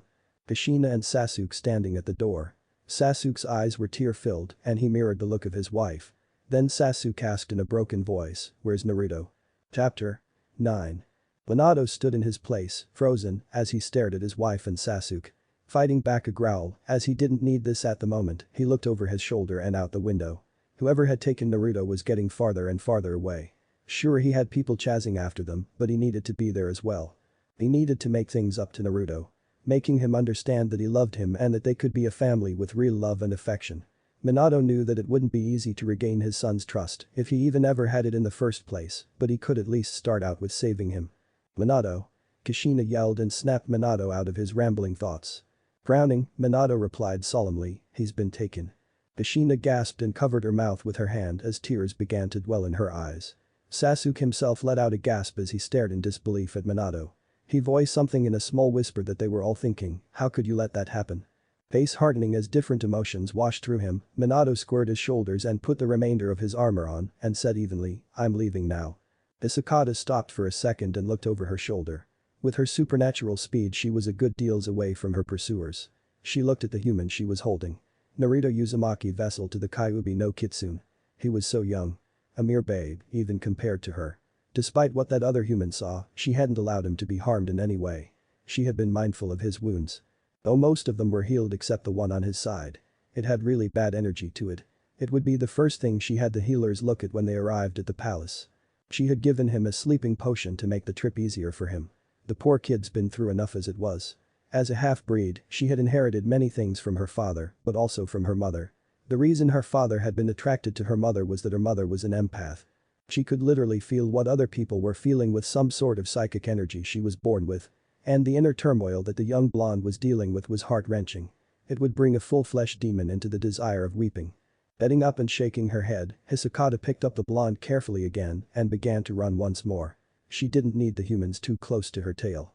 Her first and most important priority was to get Kyuubi's vessel to the safety of her father's kingdom.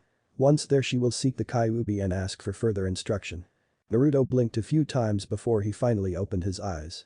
He was in a meadow where the grass was tall, wild, and lush. The sun overhead was warm with a few white puffy clouds here and there.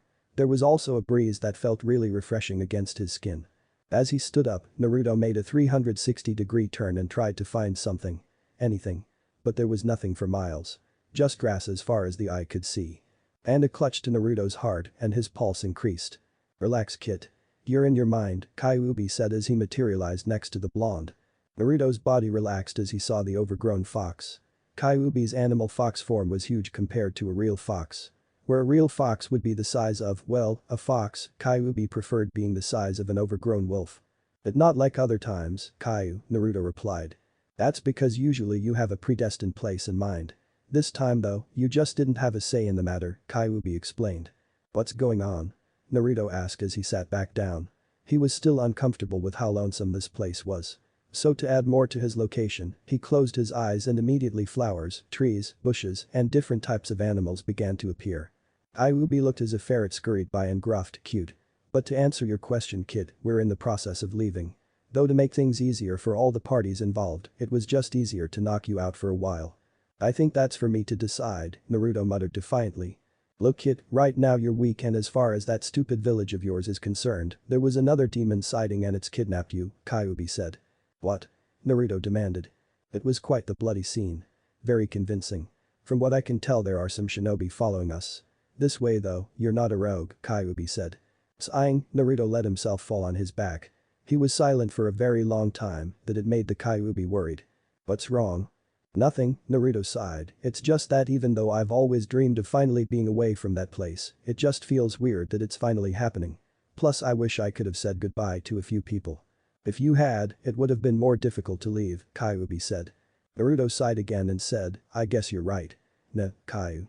"Yeah? Everything's going to change now, isn't it?" Naruto whispered. Looking at his kit for a very long time, Kyuubi lied down next to the blonde and caressed his muscle with Naruto's head. "Yes, kid, everything is going to change now. But I promise that from now on, things will be better. I want to believe you, Kyu, but..." It was Kyuubi's turn to sigh. "I know kid, I know. But where we're going you won't have a reputation of a monster. It's a clean slate, a new beginning." "Do you really think things will be better?" Naruto asked quietly. "I know they will," Kyuubi answered. Hisakata thought that she had eluded the ninja that were after her, but was surprised when a one had caught up to her. She smirked as she realized that it wasn't those annoying hunter ninja. It looked like a jonin from what she's heard of them. He was tall, gray-white hair that slanted to one side, and his headband covered one of his eyes. The killer intent was so high right now, she knew that had she been full human, she would have been cradled in the fetus position in submission. Hisakata stopped and stared him down. She released her own energy to give him a warning that she isn't just some random run-of-the-mill demon. She was still dressed in her black hood so he couldn't see her face. Well, I'm impressed. You're the only one who's caught up to me," Hisakata said. "Return him to me," Kakashi hissed. "Aw, did I make you mad?" Hisakata teased. "Shut the fuck up and just give him back or else," Kakashi threatened. "Or else what?" "You don't have a bargaining tool like I do. There is nothing that you have that I want. All I want is in my arms. So really what can you threaten me with?" Hisakata jeered. Kakashi seemed to tense at her words. He had run after them the moment that he heard the horrible news. He had acted without thinking, just on pure fury. Now that the words were spoken by someone else, he realized that he really didn't have anything to bargain with. And he couldn't just outright attack the damn demon because Naruto was in their clutch. "What's the matter, Mr. Ninja?" "Stumped." "Haha, pathetic," Hisakata laughed. Even though she wouldn't normally act like this, she was on a mission and needed to convincingly play the part of the villain. You won't get away with this. We'll keep on chasing you until we get him back. Kakashi promised. It was all he could do until he thought of a better plan or saw an opening. He hoped that while he kept the demon here in place, more ninja will come to his aid and rescue Naruto. Hisakata looked up at the sky. The once clear and star-filled sky was gone, replaced with dark and ominous black thunderclouds. She smirked under her hood. Before she had taken Naruto, she had called in a friend that would help her getting Naruto to her father's kingdom much faster. There was no lightning in those clouds, for you see, they were created by her friend. There will be but one lightning bolt, a magical one that will work as a teleportation mechanism. I'd love to stay and chat, but I'm afraid we've got to go, Hisakata said as she could feel the static in her hair. Soon enough there was a crackling sound and then a blinding flash. In a blink of an eye, both Hisakata and Naruto disappeared.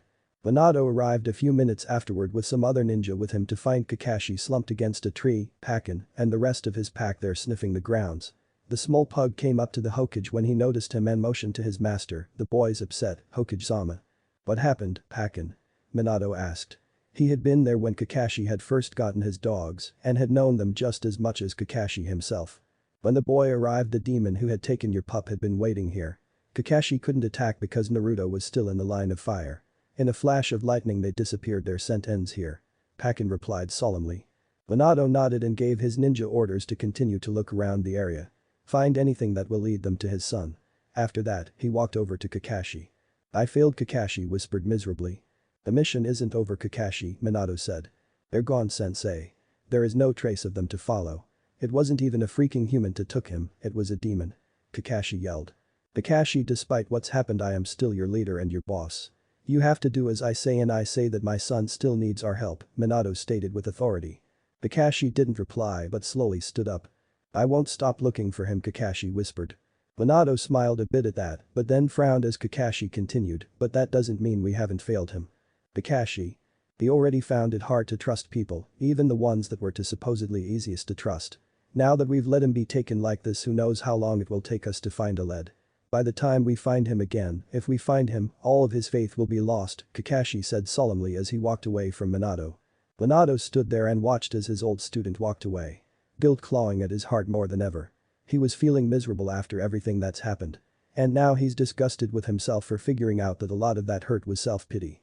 Kakashi, he was hurting 100 times worse because he cared for Naruto the way he as his father was supposed to. Minato was feeling the pain of not being a father. Kakashi was feeling pain at losing a child, a friend, and a loved one. Naruto blinked until his focus returned completely. He had forgotten when he had closed them. 1 minute he was in a meadow with Kyuubi and the next he looked like he was in some sort of hospital. You're awake, someone said next to him. Naruto blinked away the last bit of sleep from his eyes and looked up to see a girl. She looked older than him, not so much, but still. She had long curly black hair and mischievous silver eyes. Yes, where am I? Naruto asked. You're in the Demon Kingdom of the East.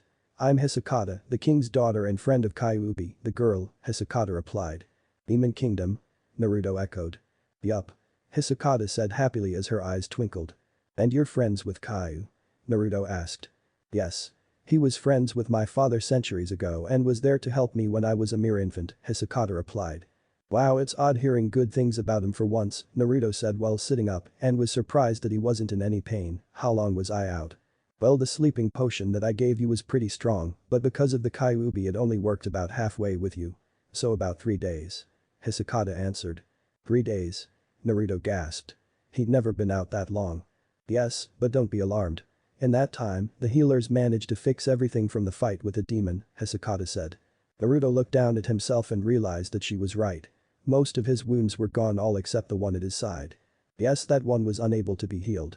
It's not just some simple cut or stab wound or broken bone. Anything like that wouldn't be a problem for our healers, but this was caused with dark energy, Hisakata said. Will it ever be healed? Naruto asked. Like Hisakata has mentioned, it is caused by dark energy, or as common humans call it, demonic energy, said a new voice. Naruto meets Solomon. He's my father's most trusted warlock and closest non-demon friend. He was the one in charge of your healing, Hisakata introduced them. Solomon, this is Naruto. Kyuubi's vessel. Solomon was a nearing 5:10. His eyes were actually the color of gold, his skin was pale, not really ghostly, but he was still pale. His hair was long as it reached his shoulders, but it was neatly combed and at the moment tied back on a ponytail. His outfit was something that Naruto's never seen before. It was a mixture of royal robes and armor. Pleasure, Naruto-sama, Solomon bowed. Naruto, even in his situation, did his best to bow back, first of all, thank you. Second, what did you mean earlier? Well, demonic wounds are rare in human society, as demons usually tend to stay away from human civilizations, Solomon began. Well, the less barbaric ones anyway, Hisakata deadpanned. Nodding, Solomon continued, yes. Anyway, in most of those instances, demons just tend to strike and kill. There really is no other reason for them to attack a human other than bloodshed. And when they do, they would be too stupid and weak to mask their presence as this demon apparently did from what I've been told. That does sound similar to what Kyuubi said about demons. It was really pissing him off because the demon let out only so much chakra to let Kyuubi know that he was there, but not enough for him to be located only when it wanted to be. Naruto said. Nodding once more, Solomon went on, in any case, it has been established that this demon was there for just more than blood. This wound is no ordinary technique. It is one that can only be learned through forbidden and unspeakable tasks. Like what? Naruto asked. Killing of an innocent and a sinner for starters, Solomon stated. Gulping, Naruto said, starters. Yes. This move may be rare and unheard of in the human world, but not in the demon world, though it was outlawed about a millennia ago. In killing the innocent and the sinner and drinking their blood, the moment it spilled, the wielder now holds a piece of heaven and hell as it may come. The ritual is an idiotic way of avoiding death. Solomon explained. How? Hisakata asked as she sat on the bed next to Naruto's. The wounds are types of links. There are 3 claw marks, each one linked with an afterworld place. One of heaven, one of hell, and one of purgatory. Though considering that this demon isn't the nicest of the batch, it's made a stronger connection with hell. Solomon said. I don't understand, Naruto said. It's very hard to understand, even for those who have been alive much longer. The simplest way I can explain this is that in making such an unholy ritual and using it on a human no less, the link now keeps this demon shrouded from death, but is able to feed him power from hell, Solomon said. How can this link do that? Hisakata asked. The wound may be on Naruto's body, but they are also attached to his soul. My soul? Naruto echoed.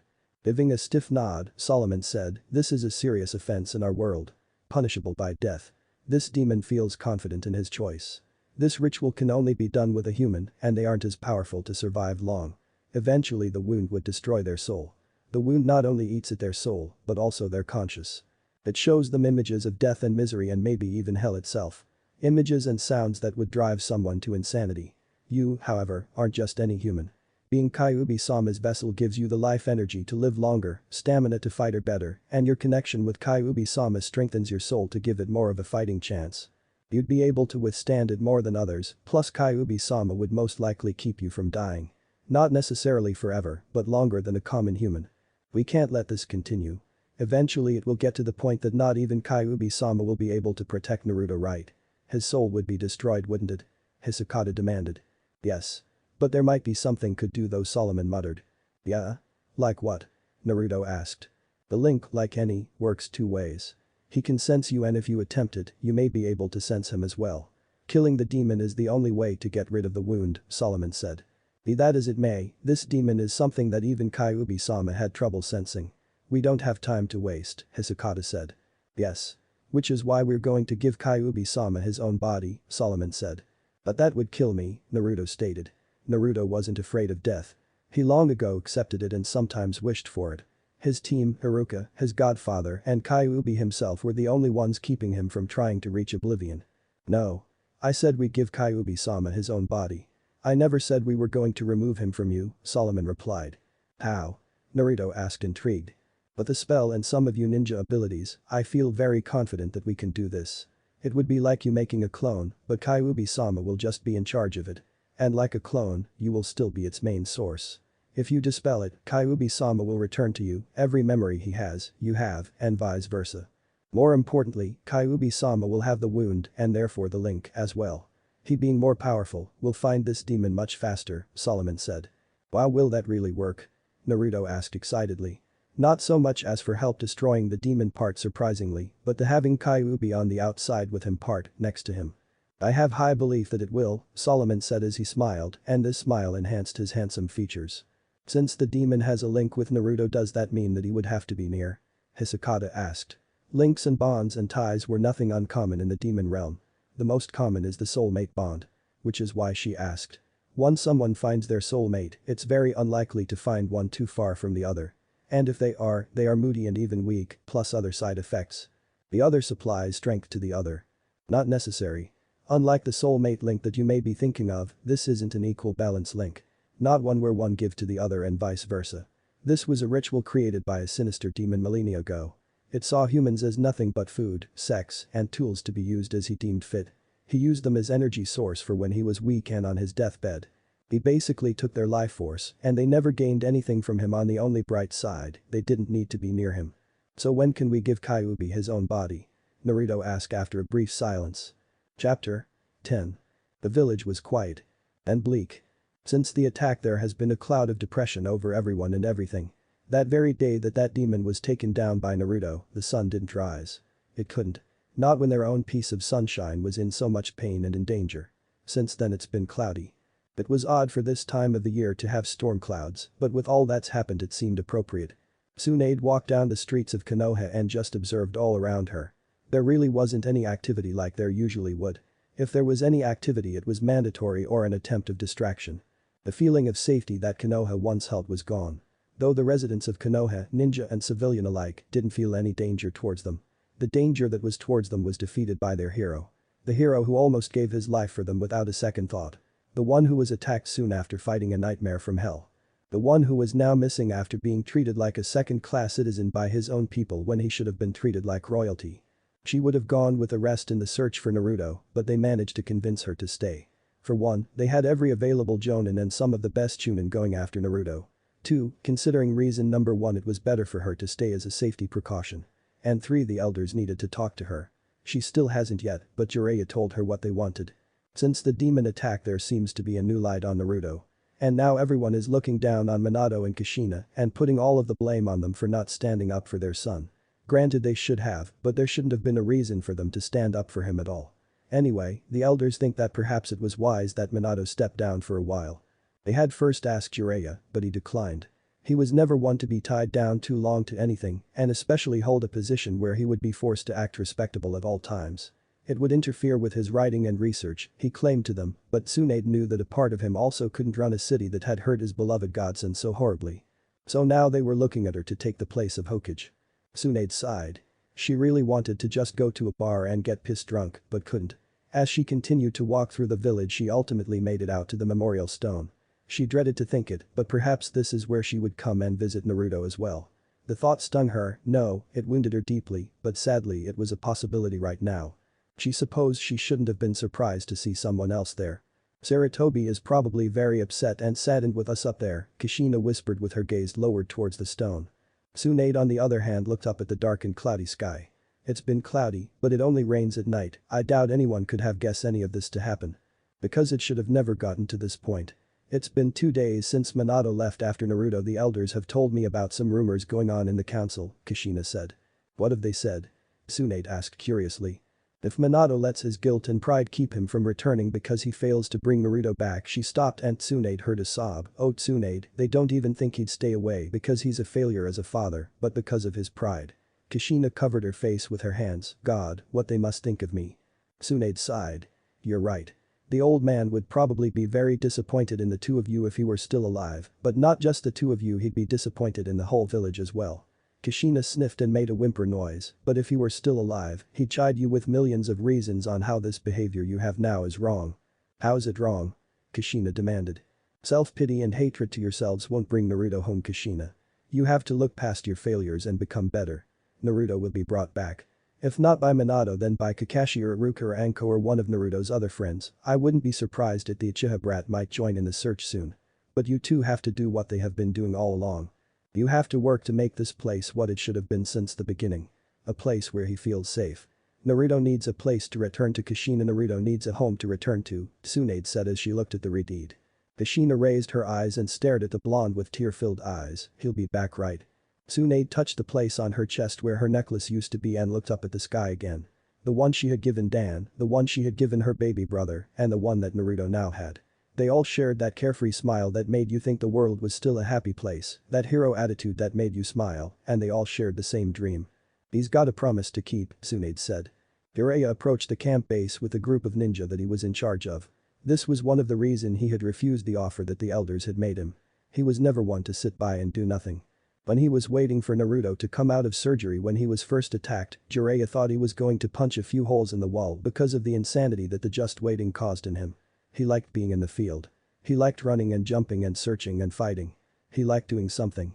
Sitting behind a desk while others made progress wasn't for him. "What are our orders, sir?" one of his ninja asked. Jiraiya looked around and took in everything he could. He sighed and said solemnly, "Looks like we've hit a dead end. Set up camp like the other groups. I'll go find Minato and see what I can find." Hi, the ninja all bowed and followed their orders. It didn't take long for him to spot his former student. Waking up to him, Jiraiya didn't know if it was justified or not to see Minato so broken. His ex-student was slumped under a tree with a forlorn look on his face, eyes distant and lips thinned out in a straight line. "The tray lens here, they just disappeared," Minato whispered. "You sound defeated," Jiraiya commented as he took a seat next to Minato. "I don't want to, but since this is the second day with nothing. Not a single footprint or scent or chakra signature, it's hard to keep hope alive," Minato whispered. "Giving up on hope means giving up on Naruto." Jiraiya paused before he said, "But that's not hard for you, is it?" "What's that supposed to mean?" Minato rose and demanded from his sensei. "Face it, Minato, you failed," Jiraiya said as he too stood and stared his former student down. "Shut up," Minato hissed. "Naruto has always needed you. Needed to hear your advice, needed to know your knowledge, needed to hear comfort that only you could give him. He needed to know that you wouldn't let anyone hurt him, he needed to know that you loved him. But you failed. He never knew any of that," Jiraiya exclaimed. "Enough. I don't have time for this," Minato said as he tried to walk away, but Jiraiya grabbed his wrist and pulled him back in place. "I'm not Naruto. I'm not afraid of you. I will not be brushed off and you will listen to me," Jiraiya said serious. Naruto didn't fear me," Minato whispered. "Really? Are you sure?" "Maybe not in the sense that you think, but Naruto did fear you. He feared you'd banish him, he feared that you would take him away from Kakashi, Iruka, and Sasuke. He feared you'd allow him to be killed without any justice to his name," Jiraiya said solemnly. "Why are you telling me this?" Minato asked defeated. He looked at Jiraiya, not as the Hokage, but as the lost little boy he used to be. Jiraiya crossed his arms and said, "You can't move past this until you admit it ever happened. You need to admit that you failed and what you failed at. Otherwise this whole mission will be compromised by your guilt." "I failed alright," Minato exclaimed, causing a few people to look his way. "I wasn't the father Naruto wanted, I wasn't the father Naruto needed. I let him down and it's all my fault. I should have been there more for him, but I wasn't, and now it took a fucking demon attack and him being attached to all sorts of machines and tubes and wires to help him breathe. For me to realize, God, I think back on the days leading up to the attack, I could have prevented all of this. Naruto could be at home safe, now he could be, oh God." Jiraiya watched in silence as his former student had a small breakdown. Once he was calm enough, Jiraiya pulled Minato up and grabbed him by his shoulders and said, "Okay Minato, you've got to pull yourself together now. Now that you've admitted your failure, now you know what you need to do. We have to find him. You need to be strong. You need to find your boy and bring him home to his mother." Minato gulped a breath of air and nodded. "The trail end here though," Minato said. "Are you sure?" Jiraiya asked. "Yes," Minato nodded. "Then we head back to Konoha," Jiraiya said loudly enough to be heard by everyone. "No," Kakashi said, "Naruto needs us." "I know the Kakashi, but wasting time here won't find him either," Jiraiya said. "Why the hell is everyone giving up on him?" Kakashi demanded. Jiraiya sighed, "No one is giving up on him. Search teams will remain here and take off in all directions in hope of picking up a lead. The rest of us will head back. If the trail of that demon ends here, we'll find another with the first demon." "What do you mean?" Kakashi asked. "That demon attack at the village wasn't an ordinary attack, even by demon standards. Something that powerful doesn't just wander by. If we find what that demon was, we'll find who can summon it. Whoever summoned it is the one after Naruto. Find him and we'll find Naruto," Jiraiya explained. "He'll live then?" Kakashi asked. "As much trouble as the Kyuubi has caused him in his life, it'll save him this time," Jiraiya said. Sasuke panted as the fire from his multiple attacks died down. He glared at nothing and everything all at once. "I brought you some lunch," Sakura whispered from his left. "I'm not hungry," Sasuke deadpanned. Since Naruto was taken, Sasuke doesn't speak with anyone who wasn't Iruka or Sakura. Anyone else will be faced with either his glare or, if he's feeling extra moody, his fist or verbal insults. Sakura sighed, "He wouldn't want you to starve yourself, Sasuke." "Well, he's not here to tell me himself now, is he?" Sasuke hissed. "I miss him too." Sasuke looked back at him and saw Sakura with bloodshot eyes and bags under them as well. He sighed and placed a hand on her shoulder. She immediately hugged him and Sasuke awkwardly hugged her back. They were friends and now they were like brother and sister. "Why isn't he back yet?" Sakura whispered into Sasuke's shirt. "I don't know but I can't keep waiting here," Sasuke said and Sakura moved a step back to look at him. "What do you mean?" Sakura asked. I can't stay in the village without him, I can't be here while he could be," Sasuke said. "But Sasuke, you haven't been ordered to help, look," Sakura said. "I don't care. I'll go anyway," Sasuke exclaimed. "And risk becoming a rogue." Sakura and Sasuke looked behind them to find their sensei. "Sensei? Have you found Naruto? Is he back?" Sakura asked with glee at seeing her sensei return after days of them being gone. Kakashi gave a very tiring sigh. "No, the demon disappeared without leaving a trace." "You lost Naruto's trail?" Sasuke whispered as he stared in disbelief at his sensei. Despite Kakashi's laziness, he was a strong and powerful ninja who knew over 1,000 jutsu and who possessed the Sharingan and if he lost Naruto's trail then. "For the moment. But not the lead," Kakashi said. At that the remaining members of Team 7's head snapped back up in attention. "We'll be looking for information. Jiraiya-sama will be looking for intel outside of the city and with some of his resources. You two will head to the library while I go speak with a few people within Konoha who may have some information we could use," Kakashi explained. "Okay. What information are we looking for exactly?" Sakura asked. "The first attack that Naruto was in. Sasuke was there to witness it so he could describe what you'll be looking for. This thing doesn't appear out of nowhere by accident. Find out what this is, what it needs in order for it to be summoned. Once we find that, we can make a list of people who are capable of doing it. This person or demon or whatever needs Naruto alive. That gives us hope. We find this son of a bitch, we'll find Naruto," Kakashi explained. "How do we know they need Naruto alive?" Sakura asked. "There was a marking on Naruto's side that was caused by the demon behind this whole scheme. The one we're trying to find who's after Naruto. Jiraiya-sama is certain that they needed Naruto because of the Kyuubi. They want someone for something, an experiment or ritual. What better experiment subject than the Kyuubi vessel who's nearly indestructible and heals just as instantly? That marking would have killed anyone else immediately," Kakashi answered. "Fine, come on Sakura, we need to hurry," Sasuke said. And not forming in his stomach at the thought of Naruto being used like that. "Sakura, you go on ahead. I need a word with Sasuke," Kakashi said. Sakura looked at the two of them warily before making her way out of the training grounds and into the city, towards the library. "What is it?" Sasuke asked as he looked at his sensei in the eye. "You didn't answer my question, Sasuke," Kakashi said as he leaned against a tree and crossed his arms. "Which one?" Sasuke asked as he crossed his own arms. "Would you be willing to become a rogue if it meant going after Naruto?" Kakashi asked. Sasuke opened his mouth to instantly reply with a yes. He'd do anything for Naruto. He loved him, but he was also a ninja of Konoha. Betrayal was something they didn't do. It was dishonorable and pathetic. But hadn't the village betrayed Naruto? And if he was going after Naruto, would that really be considered treason? "Well?" Kakashi asked. Sasuke lowered his arms to his side and clenched his fist and looked down for a minute and then looked back up at his sensei. "Naruto is the only thing I really have left. I love him, sensei, I'll do anything for him," Sasuke declared. Kakashi couldn't say he was shocked to hear Sasuke say those words, but yet he was. To actually hear them and with such devotion and passion. "HN," was Kakashi's reply before he disappeared in a swirl of leaves. Naruto laid on the bed surrounded by healers and demons of the sort. They were all emitting their power and energy to match his and Kyuubi's. Naruto was only wearing his boxers all the while. His body covered in markings, runes, and symbols. "Nervous, Naruto-sama?" Solomon asked.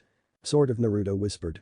Solomon smiled kindly at him. "I know it's a bit nerve-wracking, but rest assured that everything will be fine in the end." "And Kyuubi will be fine too?" Naruto asked. "Of course. The king himself requested you and Kyuubi-sama visit his throne room once everything is done with and both of you are settled," Solomon said. "Alright. I'm ready," Naruto said as he closed his eyes to calm his nerve.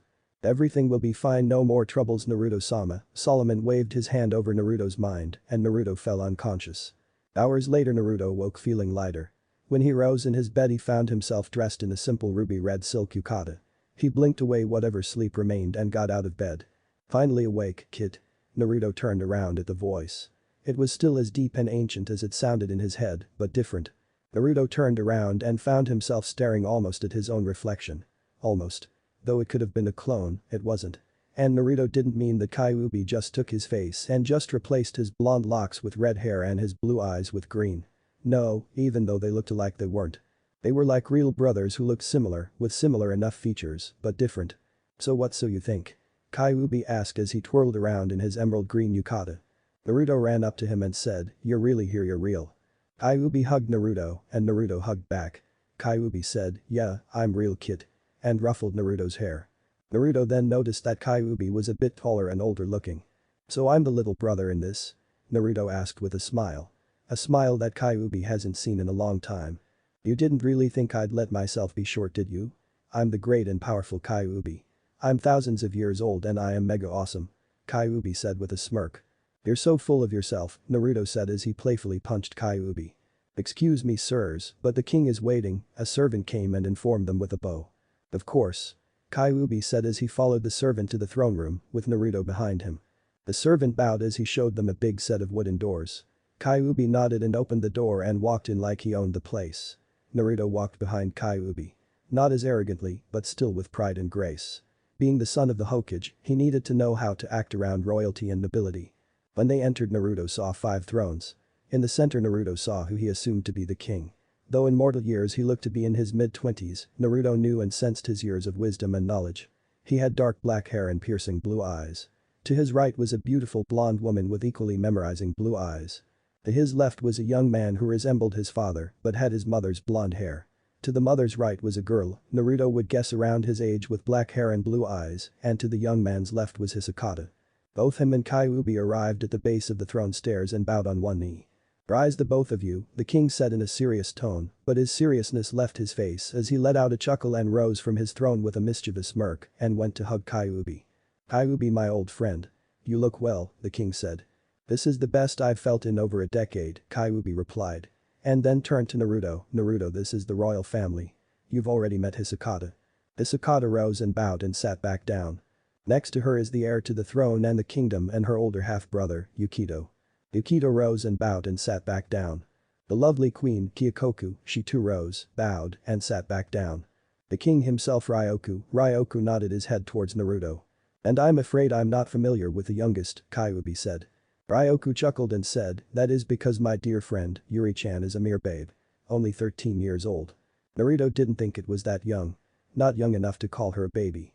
But he supposed for demons who have lived thousands of years, being barely in the double-digit numbers was still infancy. Very recent.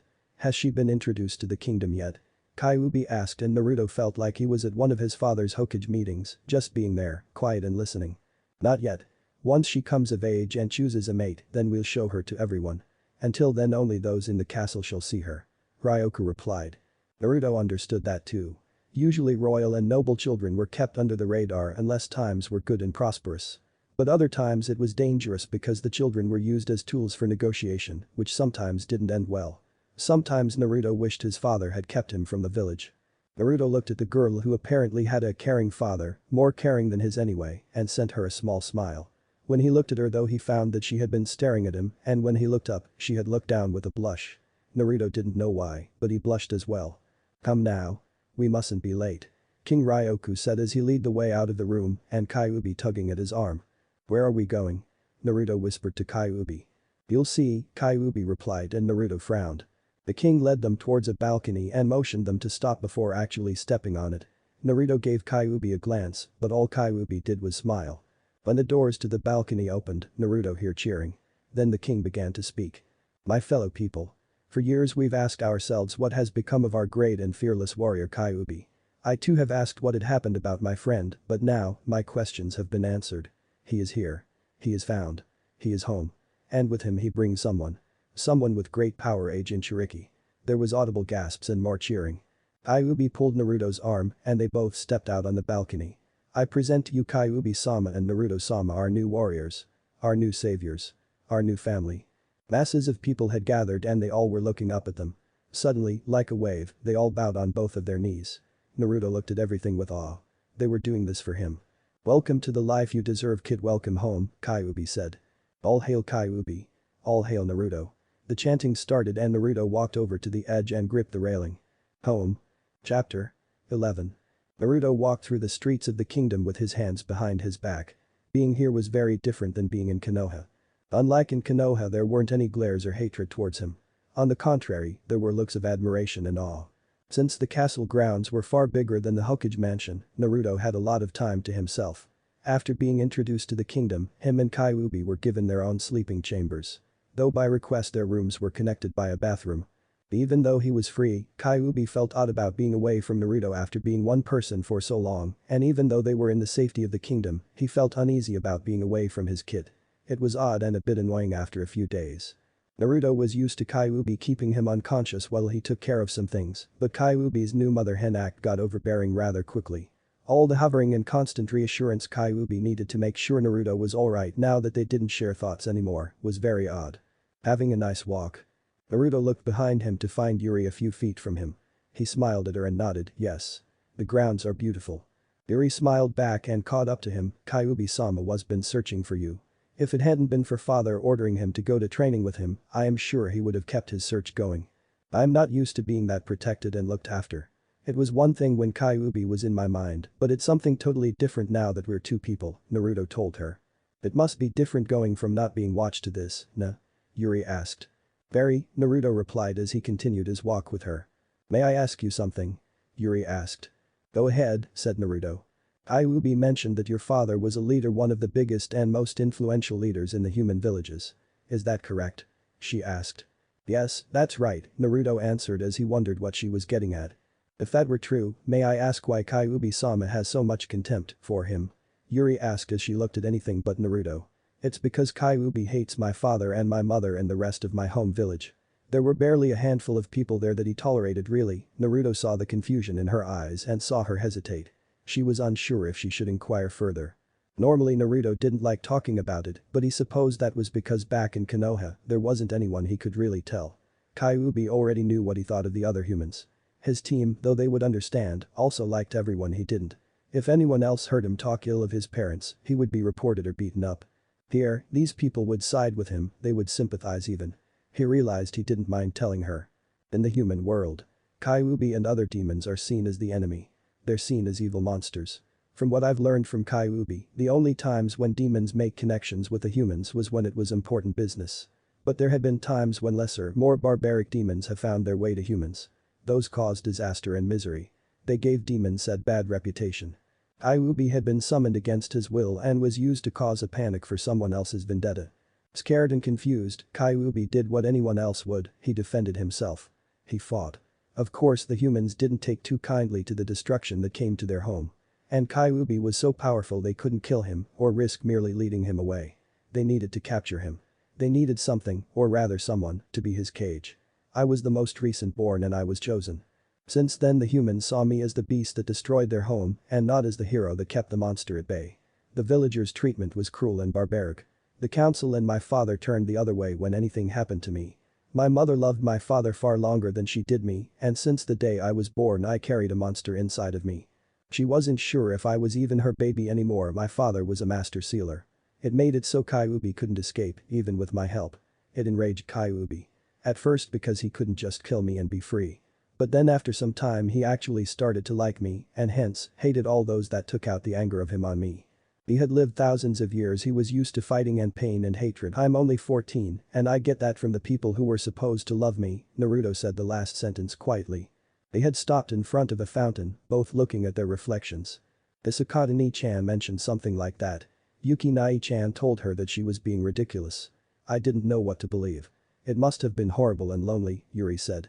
If it hadn't been for Kyuubi refusing to die like that, I would have been dead before my 5th birthday, and at first it was lonely. And confusing. I didn't understand where the hatred was coming from. I hadn't understood why people acted like that or what I had done wrong. But I wasn't completely alone. Other than Kyuubi there was a handful. Kakashi became my friend when I was 5. Sasuke and Naruto when I was 8. Sakura when I was 12. Yuri reached out and grabbed his hand and turned to face him. Her blue eyes held his, but for once he saw something in them that he only ever saw very little. Understanding, acceptance, and promise. It's different now, Naruto-sama. Here it's safe here. Father will make it so you will never be harmed and you cannot forget about Kyuubi-sama. From what I've heard from father, Kyuubi-sama never cared for politics, so if anything he'll merely train and fight, but there isn't any need. It's been quiet and peaceful for some time now, and with word spreading of Kyuubi-sama being here, no one would be foolish enough to try anything, Yuri said. Naruto's eyes widened a bit at the last part. Word is spreading that Kyuubi's here. A bit of panic in his voice. Yes, what's the matter? Yuri asked. Will word ever reach human ears? Naruto asked a bit urgently. He felt safe assuming that his father and the council wouldn't come looking for him, but he was willing to bet that Jiraiya or Kakashi, hell, even his team would try to look for him. If word of Kyuubi being alive reached them. I need to speak with your father, Naruto said as he turned on his heel and headed towards the castle. Wait. Naruto-sama. Yuri yelled as she caught up to him, what's the matter? Naruto stopped and sighed, up until a few days ago I was Kyuubi's vessel. Like I've said, it was that reason that my life back home was hell. I'm not worried about my people coming to look for me, but there are some who might. And if word is spreading that Kyuubi is alive. Oh, Yuri whispered, what are you going to do? You said that word is spreading, well we just have to use that to our advantage, Naruto said as they reached the castle. How? Yuri asked. When I had a name for what I was I did some research. What I learned was that once you become a Jinchuriki, you're one for life. The demon is attached to your soul, so if the demon were to be removed from the human would die, Naruto explained. Yuri's brow furrowed in confusion, then how has this become possible? Naruto shrugged, I'm not completely sure myself. From what I've asked from Solomon and Hisakata it's a mixture of science, medicine, and magic. Plus humans have a very limited area of understanding. Your father's medical team is far more advanced and had a better idea of what they wanted to do and what they needed to do. So you are going to ask father that while word is spreading of Kyuubi-sama being alive here, you want to send a type of decoy to the human world. Make them believe that the horrible demons carelessly removed their hero from the pathetic human. Yuri said with air quotes. Naruto chuckled, I was just going to ask if he could make sure it never reached human ears, but that's a better idea. Yuri stopped and Naruto stopped as well and looked at her, like my sister Hisakata, I have the ability of an empath. I have been able to feel your emotions since you first arrived, even though you were unconscious. It's been a mixture of grief and pain and the worst kind of unhappiness I've ever felt. It's overwhelming. And though it sort of feels like eavesdropping, I can't help it when the emotions and feelings are practically being yelled into my mind. And with some of the emotions I sometimes get visions. At night when you're alone and only have time to think your mind does wander off to your father. You ask yourself a lot of questions and you think of horrible times. He's a monster in your mind. Why are you telling me this? Naruto whispered, looking away from her. Yuri stepped closer to Naruto and placed her hand over the claw marks on Naruto's side. He hissed at the pain that erupted by the simple touch. It was a flame that burned so hot to the point it was icy cold. It's not your own will causing you to think those thoughts, Naruto-sama. Before the operation to give Kyuubi-sama his own body you didn't have those kind of thoughts. That was because Kyuubi's presence kept them at bay. This curse is supposed to grab and leech off of your deepest insecurities and emotions of pain and misery. The more pain you're in, the more emotionally drained you are, the stronger this demon gets. What do you suggest I do? Naruto asked as they climbed up the staircase. Talk with Kyuubi-sama. He's worried. Now that he's not a part of your subconscious anymore, he doesn't know what you're thinking, doesn't know what to do to make it better, Yuri said. He sent you to spy on me, didn't he? Naruto asked with a sigh. He only has the best interest in mind, Naruto-sama, Yuri insisted, blushing at being caught. Naruto chuckled, I don't blame you, but please, don't pretend to be my friend if it's for those reasons. That old fox really needs to get laid and leave me alone. Yuri blushed and Naruto realized that she must not be used to such crude speaking, while he was constantly around three of the biggest perverted alive, one of them who had lived in his mind. I don't want to pretend to be your friend, Naruto-sama, I think you're a great person and would be honored to be your friend, Yuri whispered. Naruto smiled, well, if you want to be my friend you have to do something for me first. What? Yuri asked. Stop calling my Naruto-sama. Naruto is just fine, Naruto said. But that's rude, Yuri said. Not when you're friends, and we're friends, right? Naruto asked and extended his hand to her. She looked at it for a minute before smiling and taking it, friends. Aw, isn't that just precious, Yukido? The little lovebirds are spending time together. Hisakata cooed. Ni-chan. Yuri whined.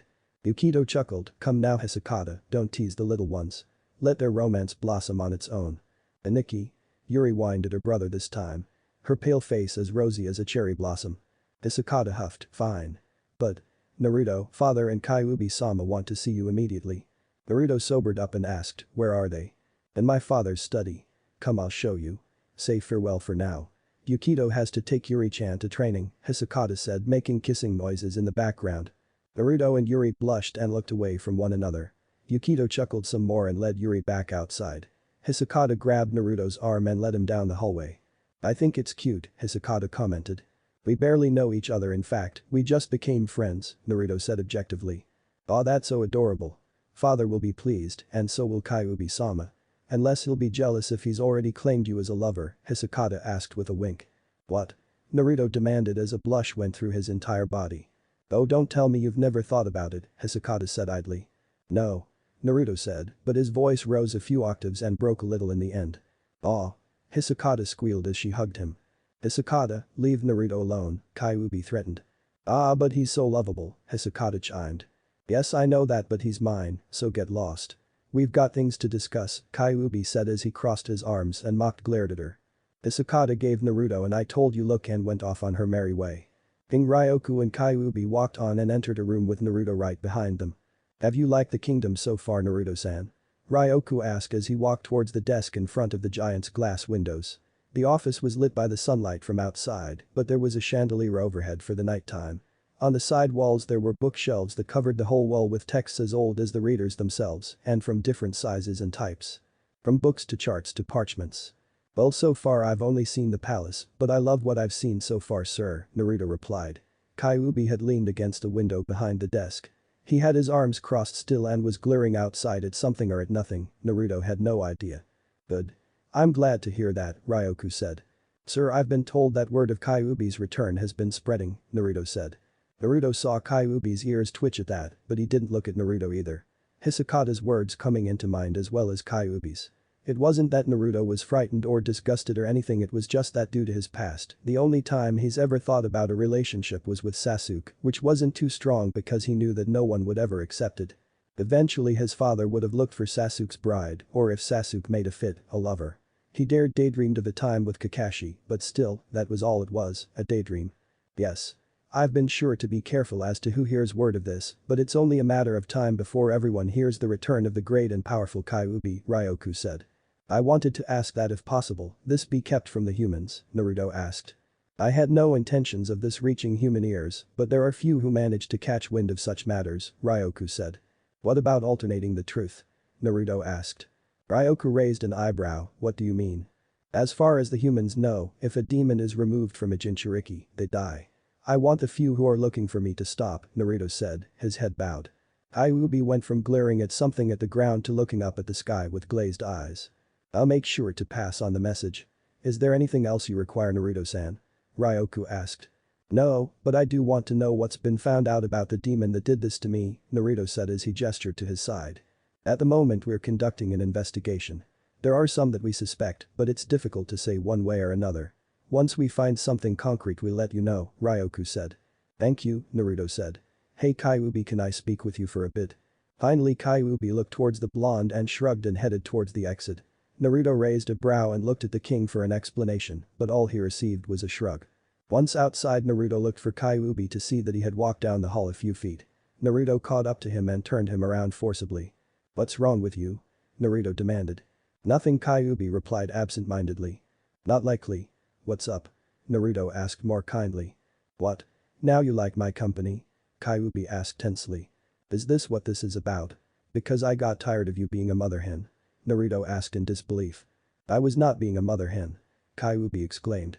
You wouldn't let me eat anything without having a servant taste it first, Naruto said. Kyuubi sighed and placed both his hands on Naruto's shoulders, his emerald green eyes looking into his blue ones. Look kid, this is weird for me. I've never been as attached to someone as I have been with you. Before I've been able to hear your thoughts and know when you're in danger. I'd either see it through your eyes or if you were poisoned or something I'd feel it and fix it. I can't do that anymore and damn it if I hate it. I've gotten close to you kid and I refuse to lose you. Especially now that we're out of that hellhole. Naruto was stunned by the proclamation. He smiled tenderly as he cupped Kyuubi's face and then hugged him, you silly old fox. I don't mind that you care but don't overdo it. You know better than anyone else that I'm not used to being overly protected like that. This is weird. Naruto. Kyuubi almost never used his name unless he was serious. I know, listen, Naruto started and then darted his eyes.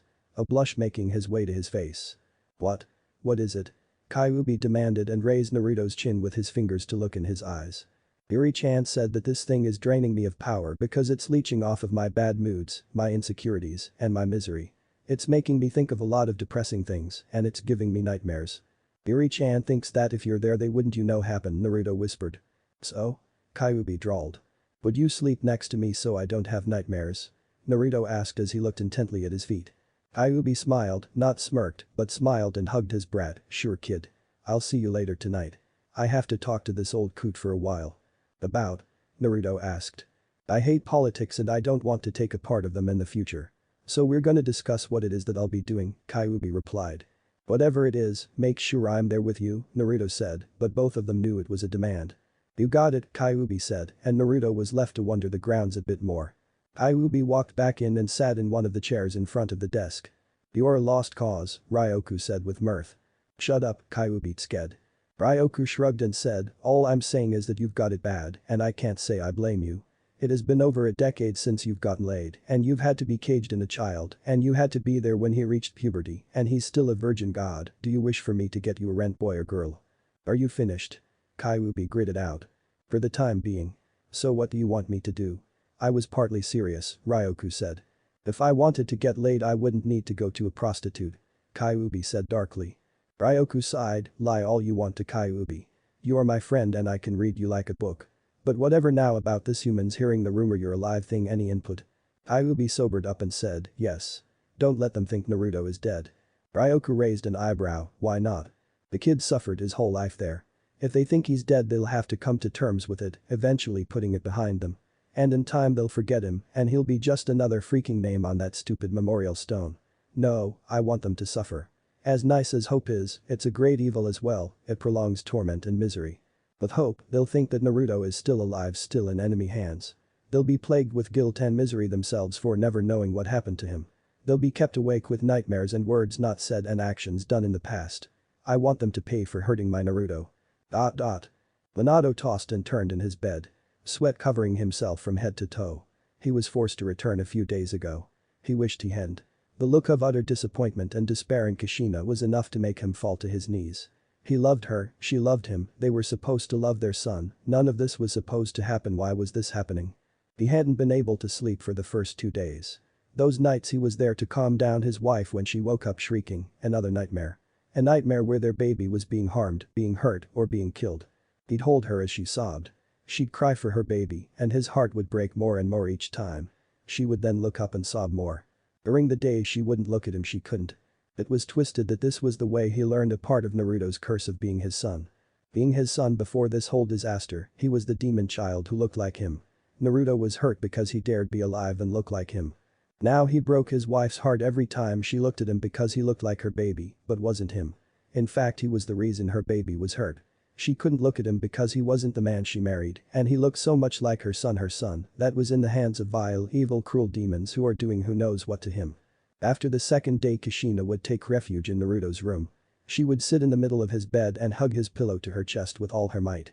She would look out the window, it was his preferred way of entering, and waited for him to come through it. If he came back, he'd use the window, if only to avoid them. His heart kept breaking, even more so with acts like those. With all the despair and exhaustion his mind and body took over the last week or so, he finally crashed and fell into a restless sleep. His own nightmares plaguing him. Minato woke up in his office with a start. He looked around and wondered how he got there. Looking at the clock he realized that it was late. He needed to get home. As he walked out he found it odd and somewhat creepy that he hadn't seen anyone. Not a soul. When he made it to the streets it was the same. Until he heard a little pitter-patter of small feet. His heart clenched in his chest. He knew that sound. Naruto. In the distance he saw the little body run away. Minato ran after him. Naruto. Minato yelled after him, but Naruto didn't stop. He seemed to be heading towards the Hokage monument. When he reached the stairs of the monument he could make out the little body at the top of Sarutobi's head. Slowly and carefully he made his way up. He could finally see his little boy. So small and fragile, hair so soft and blonde, and eyes that were so blue that you could just drown in them. Naruto, Minato called out. Naruto didn't look back but tensed. Minato stopped for a moment but kept getting closer. Son. Minato reached out, but Naruto fell into a fetal position and started to whimper. Naruto. Minato cried. Isoi, Isoi, Isoi. Little Naruto cried. Scared, Minato reached out and touched Naruto's arm, but when he did Naruto's flesh sizzled as if the touch was acid. Ah. Isoi, Isoi. Naruto continued the mantra and tried to back away from Minato. No. Naruto, please. I don't want to hurt you. Please, I'm sorry. Minato yelled, in panic and fear. He didn't want to hurt Naruto anymore. He just wanted to hold his baby close and keep him safe. Get away from him. A shadow appeared from behind Naruto. A tail-like shadow wrapped around the burn and it began to glow red and healed Naruto's wound. Naruto looked up at the shadow with a smile, wiped away his tears and raised his arms towards the shadow. There was a growl as the shadow disappeared with his little Naruto. Naruto? What? Minato turned around and came face to face with his 14-year-old son. Minato wanted to reach out and touch him to see if he was real, but Naruto stepped back, fear of Minato ever clear in those sapphire eyes. Naruto, I'm sorry, Minato whispered. It doesn't matter, I can bleed all the blood I have and all you'll ever smell is demon's blood, Naruto said as he walked towards the edge. That's not true. You're my son. I love you. Minato declared. A little late, don't you think? You and Kushina killed me, Naruto replied. You're not dead. Minato insisted. He wouldn't allow that, he would accept that. Naruto had to be alive. Maybe not physically, but the both of you and the place that was supposed to be my home killed me a long time ago. I'm nothing but an empty shell. You never let me figure out who I was. All I ever could be since that October day to all of you was the monster of your past. Or sometimes I was just the honorable son. Or Sasuke's best friend. Or Kakashi's student. I was never just Naruto.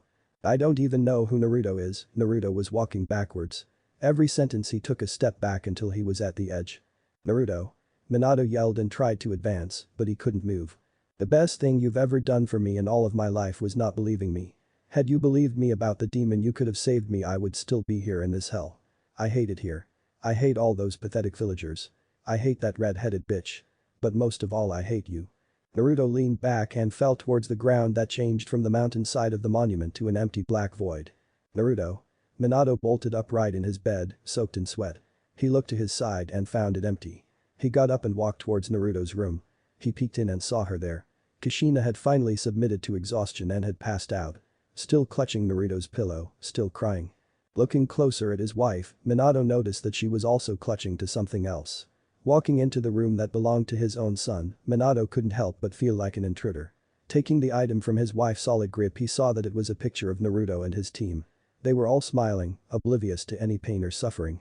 The droplet fell onto the glass and Minato realized he was crying again. This was the only photo of his son in the whole house. The only one he knew of anyway. He had a hunch Sasuke may have more. But during his nights of insomnia he's roamed the house and hasn't seen picture or painting of the younger blonde. What's more, in the picture in his hands, Naruto's not faking the smile. He's genuinely happy to be around these people. They make him happy, they let him feel safe. A sudden pang of jealousy and hatred for all of them ran through him, so hot and so intense. He hated them for being close to his son. For knowing him so well, for loving him so easily when the rest of the village couldn't, when he couldn't. Kushina started to scream in panic and fear. He placed the picture down gently and held her like he'd done the night before and the night before that. She'd cling to him and for a few seconds look at him and think it was Naruto, only to have her heart broken all over again to realize it wasn't him. But she'd still hug him in the need for someone's shoulder to cry on. As he held her, he looked up and saw his reflection in Naruto's mirror. Blonde untamed hair, sapphire blue eyes, but no whisker scars, no tan. Minato looked away. He too couldn't look at himself without his heart shattering altogether and being disgusted to his stomach. It was a cruel joke fate played on him. Looking like his son. Tomorrow morning, and until Naruto returned, he'll take down every mirror in the mansion. He took the picture from its frame and folded it and placed it under his shirt, over his heart. It won't be long, Kushina. I promise I'll get him back, I swear, Minato promised, but he couldn't be sure if it fell on deaf ears or not. These days his promises didn't mean what they used to. What if Naruto is hurt by his family? And thanks for watching my video till the end. If you enjoy this content, then do consider subscribing to my channel and leave a like if you guys need the next part. Comment down, and thanks for watching the video and see you guys next video.